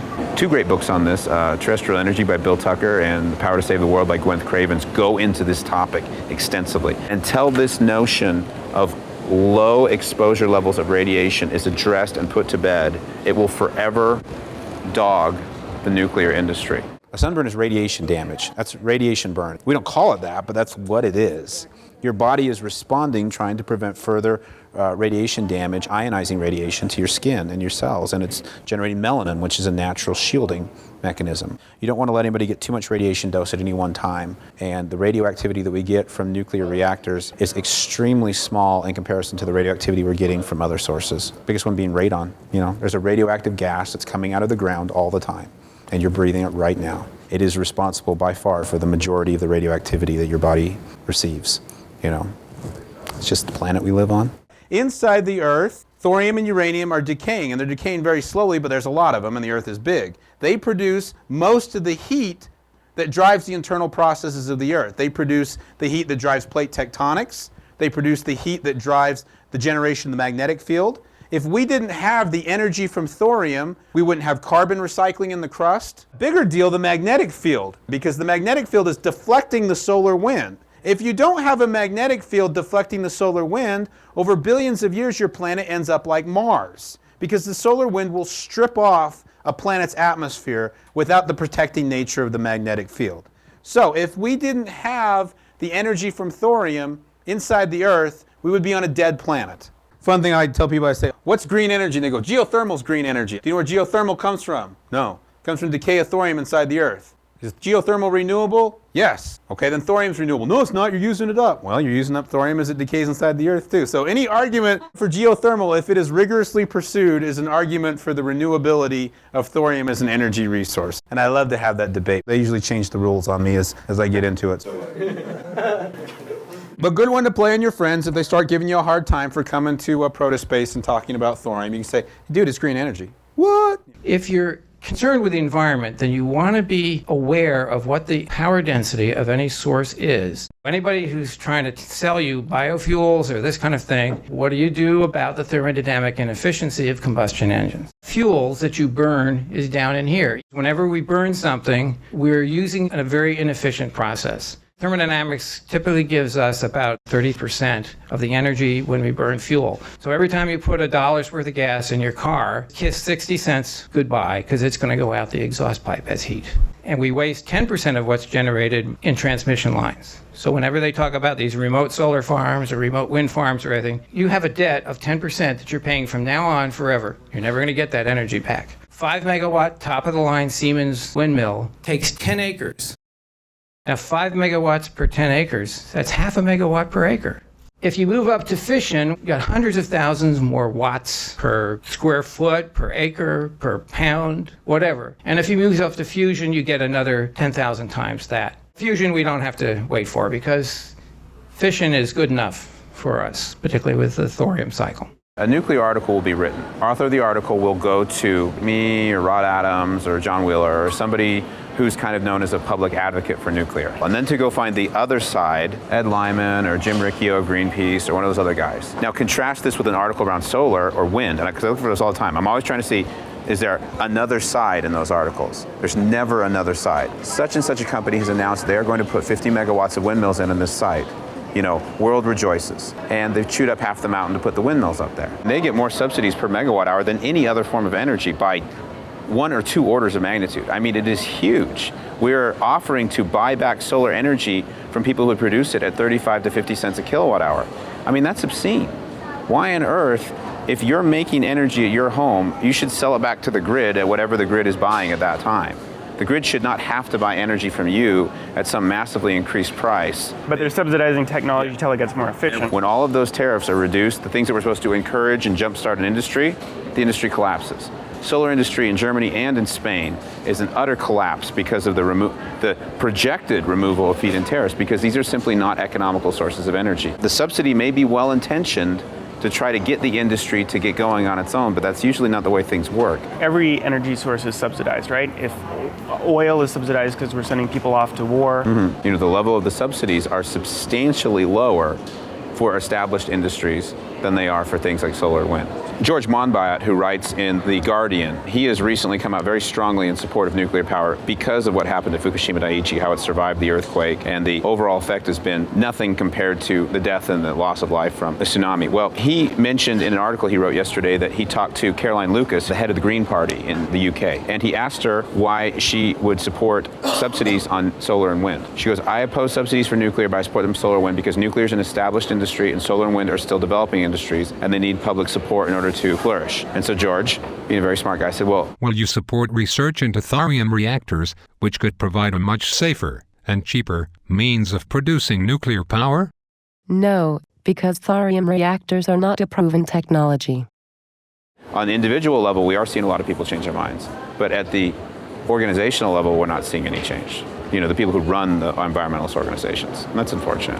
Have you had a one-on-one where you are talking to someone and they get this? It's tough for people who are further up the food chain in these organizations to come out and make public policy statements. A lot of people get it one-on-one, but they're afraid to be the first one to stand up and say, rah, rah, rah, let's go do this. It's a lot easier when you feel like everybody else is behind you. Why are appeals to technological advancements always made with regards to solar and wind? It's going to get better. It's going to get cheaper. It's going to get more efficient. Don't worry about what we have now, because it's going to be better next year. But yet nuclear is assigned this position back in the 50s where it can never get better, it can never incorporate a new technology, it can never improve, and we won't even entertain if it does get any better. Nuclear right now means water-cooled reactor, uranium oxide solid fuel, poor fuel efficiency, and steam turbine. That's what nuclear power means right now. So people look at Fukushima Daiichi and they go, is this the end of nuclear power? And I go, no, it's not the end of nuclear power. It's like, you know, there's a zillion other ways to do nuclear power. The reactor that we work on is cooled by a liquid salt, nuclear fuel in the form of solid pebbles. They're cooled by fluoride salts, but the fuel is not dissolved in the salt, so it's in solid form. I was invited to the director's office. The physicist there telling me, what you have invented is a new thorium uranium-233 breeder. Have you ever heard about Exciter? Of course not. Just imagine what would happen if there was a light water reactor where the nuclear steam supply system was in a single vessel, no piping penetrations in excess of about 3 inches in diameter. I'm working on that exact reactor. From the reaction to Fukushima, it was an indication that people didn't understand the options around nuclear. Updating the old infrastructure will increase the safety standards significantly. Generation 2 and 3 are still operational. Generation 3.5 is what's being built right now. And Generation 4 is higher safety standards, easier to build and so cheaper to build, better fuel utilization, drastically cheaper energy, even safer reactors. Maybe there's a better way. You can figure out how to do this better. I will be happy to get off lifter and go do whatever it is that's better. This is the best way I've been able to come up with so far. Can you just do a recap what the study said? The title of the study was Thorium was no panacea for nuclear energy.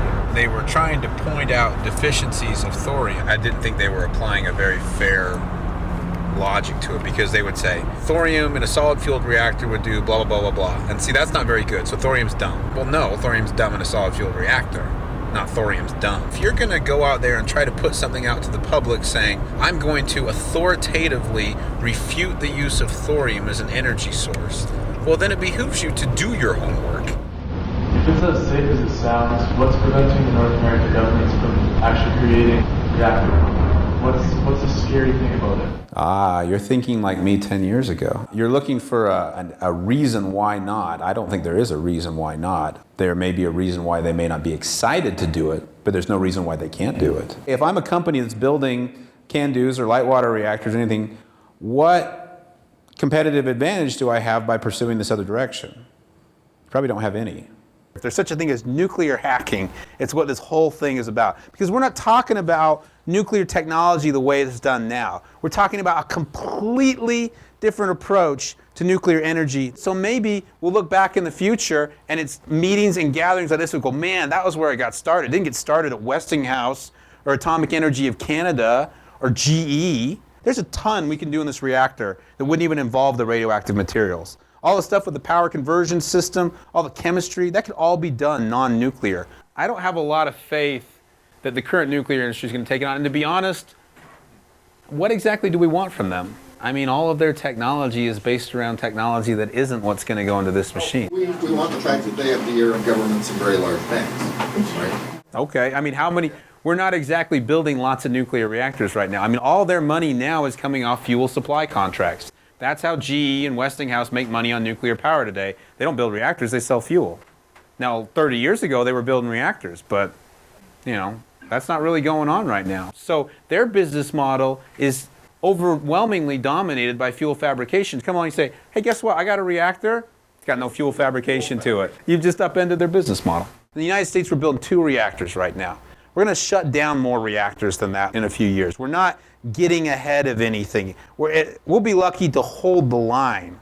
I don't even think we're going to be able to do that. What about in developing countries like China and India? China's ripping it up. China's building like 50 reactors right now. But even China's realized we can't build reactors based around water cooling and uranium oxide fuel. It's not going to last that long. China's doing lifter, even as we speak. I found that out a few months ago. Where are they getting the blueprints? Are they developing enough? Well, I mean, they probably got a whole bunch of stuff on the PDFs from my website. It's been in the public domain for an awful long time. I just made it a little easier to get, you know. This is about 10 years ago. I got in the car. I live in Alabama, and I was able to go up to Oak Ridge and talk to some of the people there. And I said, hey, I've heard that you guys a long time ago did this really, really cool thing. What's going on? They're like, yeah, long time ago we did a really, really cool thing. And everybody who did it's retired or dead now. I'm like, oh, well, that's not good. What can we do? And they said, well, they wrote a lot of papers and they wrote a lot of reports. I said, oh, okay, can I get them? Oh, yeah, they took me to this file cabinet, and it was like full of stuff. PDFs, not everything, but most of it, about 2/3 of it. So I had this stack of CDs, and I thought, oh, sent a copy to the Secretary of Energy, sent a copy to the Director of National Labs, sent it all out to these different places, just sure that, you know, they were going to get CDs from a random person and put them in their computer and study them extensively, all 5 gigabytes of them, and come to the same conclusion I had and change national policy. I mean, of course, right? If we do not get this message out to everyone, then nothing's going to change. In early 2010, EFT bloggers noticed that all these guys from China signing up from Shanghai, Beijing, and they started asking questions about this and that. They went to Oak Ridge. They took them around the lab and showed them everything. And it's funny going to Oak Ridge because they're all about the info and the nano and the bio. And you want to go, what about the nuclear? They never talk about that part, you know. Well, they get to the end of the trip, and the Chinese official, his name was Dr. Zhang Mingheng. Interesting about Dr. Zhang Mingheng, his father was Jiang Zemin, who used to be the premier of China. So this is not a poorly placed guy in Chinese society. Trained in the United States, in Pennsylvania. PhD in electrical engineer from Drexel University. Very, very bright guy. They were under a non-disclosure agreement between our DOE and Chinese government. Oak Ridge people said, well, you know, we had this great trip. Have you learned what you wanted to learn? And they go, we're actually here to learn about the molten salt reactor. See, we're going to build one. We've already got a site picked out, and we're going to have it built by 2020, and we're here to learn everything we can about it. And the Oak Ridge people were like, huh. Anybody had their earphones in their ears while I've been talking to try to drown me out? Older folks like me will recall a day when earphones didn't look like that. The whole trick has been the invention of a little magnet based on neodymium iron boron magnets. Extremely powerful magnets, and they use a rare earth mineral called neodymium. And because neodymium iron boron magnets are so powerful, one of the places they find application is in the generators that sit on top of windmills. Global demand for wind has really increased desire to find neodymium. Currently, it's all being mined in China. Now, why am I talking about neodymium? Well, because thorium is always found with heavy rare earth elements. If you remember your periodic table, the lanthanides, that column above the actinides, those are all the rare earths. Thorium policy in all Western nations undermines a successful development of a domestic rare earth market. All of the rare earths that most Western mining companies are willing to process are what they call bastnasites or carbonatites. They typically select these rare earths not because of the high ratios of rare earths, but simply the absence of thorium. So consequently, the only operating rare earth mine that just opened up this year, according to their own filings in the USGS, produces essentially the lighter half of the lanthanide scale, and in fact does have some monazites, which are a thorium rare earth enriched mineralization, which they dispose of. So what happens all across America, Canada and South America, There are beautiful monazite deposits that have heavy rare earths that could be very commercial except for the thorium content. Mountain Pass was originally closed, according to CEO Mark Smith, because of the EPA in the state of California and some thorium that came out of a ruptured tailings pipe. So the thorium represents this unknown, unlimited liability to rare earth production, and so it plays into the hands of China. First, China provided rare earth elements very cheaply to everybody in the world by their cheap labor, lack of enforceable environmental regulation, and their appreciated currency. Essentially consolidate, control the rare earth market. And then they said, well, now all of you are coming to our door to buy our rare earths.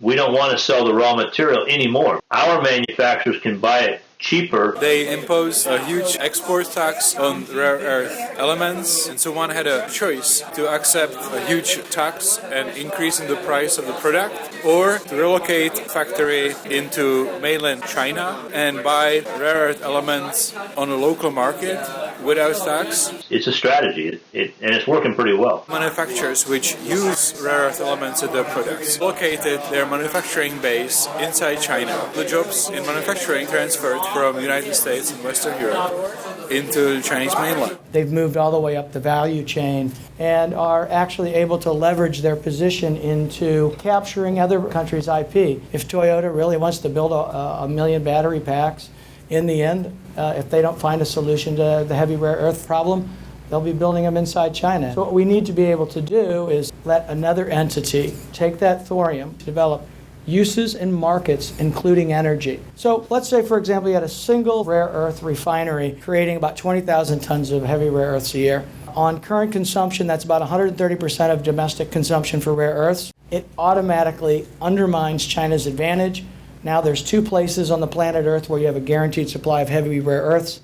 What can your country leverage that into? This is the fulcrum you need to get back into the world economy as a manufacturer. Since 99% of the rare earths that we use, including those magnets, well, when those got mined, there was probably some thorium that came up with it that's probably sitting in some barrels over in China right now, waiting for Dr. Zhang to finish his experiments with thorium molten salt reactors and to start putting it to use. This is the most important thing that's going to happen in the next 24 months, and whoever gets that is essentially going to control the destiny and the rollout of energy for the foreseeable future. They need to be able to realize the promise of thorium, but I'd also like to see us succeed, I mean, we were working on this stuff a long time ago. We made great progress on it. We set it down in 1974 for kind of dumb reasons, and I think it's high time that we pick that thread back up again. Energy seems to correlate with influence. People who have energy, which used to be the U.S., we had a lot of influence. Now there are others who have a lot of energy, and they seem to be gaining influence. The real question is whether the U.S. is missing a strategic national security opportunity. We can either be on the wagon or we can buy foreign reactors in the future. The worldwide energy business is about a $3 trillion a year business, and an awful lot of folks' wealth and power rides on the business of moving large amounts of hydrocarbons from one place to another. You're on a $1 million idea here, and to switch over from the fuels like oil and gas and uranium, do you find that a possible problem? I'm a lot more worried about someday looking at our descendants and to have them say, why did you give us this world that we have now? Why did you give us this world of energy poverty, of pollution, of war, of disease, when you knew there was a better way and you could have made it happen? Why didn't you do it? I mean, that's the same question we'd ask these guys if we could go back to 1969, right? We say, why didn't you do this? You knew about it and you could have made it happen, but you didn't. What's your excuse? Human beings have been superstitious and fearful for most of their history. An era of enlightenment has been a relatively short space of human history, and by no means assured that it will continue in that manner. I really believe that if we don't have access to affordable and clean energy, we will revert. We will go back to the way humans have been for thousands and thousands of years, which is where the powerful and the rich oppress the masses who live terrible lives trying to provide things for just a few people. We will literally not only revert to barbarism, but revert to social institutions like slavery. And I mean that with all seriousness. You only have a limited amount of money. You want to reduce greenhouse gases, so you want to apply the dollars in ways that reduce greenhouse gases the most while creating the most employment possible for that investment. But all the jobs that they create have to be built into the price of the power they provide. Yeah, it will provide a lot of jobs, but it's at the expense of people that use the energy. If we can provide an energy source cheaper than from coal, all the nations, in their own economic self-interest, will choose it over coal. Nuclear energy is not terribly reliable. It's a turbine that we just take from a gas plant, suspend it from a big scaffolding, a tower, and surround it by giant mirrors in the desert. If a cloud passes over or during the evening, the utility wants a base load. And the way that we're going to deliver that base load is by powering it with gas. We're building these all over the country, and one of the questions we ask, we need about 3,000 foot in altitude. We need flat land, we need 300 days of sunlight, and we need to be near a gas pipe. Hugely expensive capital cost. Here are 4 independent proposals to build molten salt reactors and their dates. And the median is $1.98. We look at a lifter for $1 to $2 a watt, you're looking at a full cost there because the fuel cost is so close to zero that you can safely ignore it. Nuclear energy only produces electricity. Now, all our reactors today use steam turbines. Now, we don't use that because we're stupid. We use it because the limitations of pressurized water mean that you can't get it all that hot. I mean, the reactor just doesn't get that hot. With this reactor, we can get up to more like 700 or 800 C. And at those temperatures, the gas turbine turns out to be a better fit. So you can generate electricity from the gas turbine, and you've got to cool the gas. Every thermodynamic cycle has to reject waste heat. Almost no economic penalty to desalinate seawater. Or we might try to synthesize fuel. You can configure it not to produce electricity, but to dissociate water. You can make ammonia out of hydrogen, which can be a fuel. It's also a fertilizer. Ammonia production that consumes more than 1% of the entire world energy budget today. It's about 14 years from when you put the project forward to when it's built, and it's famous for cost overruns. We used to build small reactors in a short period of time. May of 1961, Congress funded Camp Century in Greenland. The assembly is still subcritical. We began to transfer the fuel elements one by one and started loading the reactor core. The reactor was operating under the ice 18 months later. The Brayton cycle uses an inert gas. If you don't have to worry about steam explosions, you get more efficiency out of the turbine side, and the turbines are smaller and cheaper to build. The risk of accidents. We can achieve safety for less cost because we're moving to passive safety rather than engineered safety. And we see this trend with reactors, say like AP1000, but the lifter can take it to a much higher level. Commercial nuclear energy around the world has a very good safety record. Even if you include Chernobyl, the number of deaths from nuclear power plant accidents is less than 100 around the world ever. Just last year, we had a natural gas explosion at a clean energy facility in Middletown, Connecticut that killed 7 people. Coal dust and methane explosion at the Upper Big Branch coal mine, which killed 29 people. Methane explosion in Deepwater Horizon that killed 11 people. San Bruno fire, which was a natural gas pipeline running underneath a neighborhood. It blew up and killed about 8 people and destroyed 50 homes. Why do you pick nuclear power to pick on? Why don't you pick on gas transmission? Why don't you pick on all these other sources of actual deaths? Long-lived nuclear waste that have to be kept out of the biosphere for over 250,000 years. And really most of that waste is unburned fuel. There are ways to reprocess it and burn more of it, but it's quite expensive and it's not economically advantageous in today's reactors. The breakthrough in going to fluid fuels means you don't have to reprocess or recycle. You leave the nuclear fuel in the reactor until it's burned up. They remain in the salt and they decay in the salt until they give off all their decay heat. Here's our transuranics. These figures show 10 to the minus 7, 10 to the minus 4, 10 to the minus 7, 10 to the minus 9 grams. This is teeny production. A thousandth of a gram of these dreaded materials, 10 years of operation. This is good. Waste profile, much healthier. The risk of nuclear proliferation. The proliferation hardening on this one, U-232. We've got protactinium. It sends out a bright gamma cascade. So if somebody's tried to run off with it, we can catch them pretty easily. You don't even have to look at those issues for nuclear to fail. The petrochemical industry, the hydrocarbon industry, spends an awful lot of money advertising. They believe in wind and the sun, and Exxon is talking about growing algae, all kinds of alternatives. You'll never hear a hydrocarbon company talking about nuclear. You'll see an awful lot of stories, somebody in the gas or oil industry working against nuclear and trying to raise the barriers of entry. That's a simulated nuclear fuel pellet. It's as much energy as a ton of coal, 147 gallons of oil, or 17,000 cubic feet of natural gas. If you're making money selling hydrocarbons, you're going to make less money. I was born the year they canceled this research in Tennessee. I feel like all I've done with the blog is I've stood up and said, here's this amazing work that was done before I was even born. This is laws of physics stuff. I didn't invent it. All I do is promote it. Maybe I'll never see it happen in my life, but somebody will do it. Once people have learned how to do it, they'll keep using it because it will make that much difference. Other people who are a whole lot smarter than me have looked at it and said, this looks pretty darn good. Why aren't we doing this? How long do you think it's going to take? At the rate we're going now in the United States, it'll never happen, but that's going to change. Yeah. We're going to make it happen. I think in 10 years, we will be building lifters in factory assembly lines. We can be competitive with China on making patents on things that weren't thought of in the 50s and 60s. But if we wait, Americans, Canadians, Brazilians will be buying lifter and molten salt technology from China and paying them the royalties. We buy a lot of things from China already. You know, I mean, it's not as if we're not buying enough things from China. We are definitely keeping them busy. So let's go develop thorium.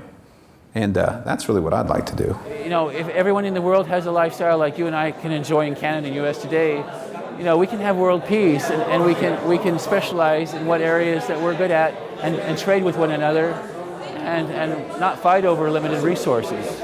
I think things will proceed differently this time than they did back in the 50s and 60s. Back in the 50s and 60s, you know, you had government appropriations to national labs, which led to development of this technology. I don't think that's how it's going to happen this time. I think it's going to be a fusion of the enthusiasts and private industry. Enough people now, thanks to the internet, are learning about the potential of lifter and thorium, and they're asking hard questions. Mr. President, you often say there is no silver bullet to our energy problems. Why is the federal government not accelerating research into fluid-fueled molten salt reactors that run on thorium? Liquid-fluoride thorium reactors. This is a kind of... You're already way above my pay grade, so... I'll explain it to you because this is the kind of idea Washington needs to know about. Pretty soon, in 10 years, we're going to be buying these things from them if we don't start making them right now. The AEC report given to John F. Kennedy at his request in 1962 it addresses directly the fears that they had, and it specifically outlines what we should have done, and we have not done it. We can do the thorium breeder reactor, which Weinberg and the Ornell team worked on for 20 years and perfected and operated for 4 years in the 1960s. And that reactor is exactly what China now has $1 billion to develop using our plans, all our research, everything that we did as an American research institution 49 years ago. Even if Washington does operate slowly, 49 years does sound to be a little excessive. If we don't do it, it will still be happening. It will just be happening in a place like China rather than the United States. We will be seeing lifters built in the future, make no mistake. A lot of environmentalists are always trying to drive us towards using less energy because all that energy is coming from the consumption of fossil fuel. Well, let's say your energy is not coming from the consumption of fossil fuel. Then you could use more energy, and you could use more energy to accomplish things that you are not able to do right now. Break up carbon dioxide, dissociate water, make fertilizer, grow crops, all that. So much energy, an abundance of energy, that it would drive the price down to the point where the only oil we'd be taking out of the ground would be the easy-to-get-to oil, and there's not going to be any more environmental devastation than there already is. If we didn't have to worry about energy, we could think of so many more things to do. If there was a lot of it, and it was cheap, and it was not harmful to the environment, what would you do that you're not doing now? The thing that caught my eye when I was still in high school was the idea of space solar power satellites. Gerard O'Neill, the high frontier. Well, his idea was we were going to go build these colonies. It was going to be like living in a shopping mall in space, you know, and you know, have a little home in the tube. And I don't think we're ready to live in space yet. We have not learned how to live in a way where we recycle much more of our, I mean, if you want to live in space, you got to recycle everything. It seemed like the liquid-fluoride thorium reactor, or lifter, could be the power source that could make a self-sustainable lunar colony a reality. But I had a simple question. If it was such a great thing for a community on the moon, why not a community on the Earth? Self-sustaining and energy independent. Think about Star Trek. You can't help but think about Star Trek when your name's Kirk. What is the world of Star Trek running on? Are they running Star Trek on coal? Are they running Star Trek on oil sands? No, you don't see any oil refineries on Star Trek. You don't see any coal mines. We live much better lives today because we have learned how to use carbon. Okay, what about thorium? Thorium has 1,000,000 times the energy density of a carbon-hydrogen bond. What could that mean for human civilization going out thousands, tens of thousands of years into the future? Because we're not going to run out of this stuff. Once we've learned how to use it at this kind of efficiency, we will never run out.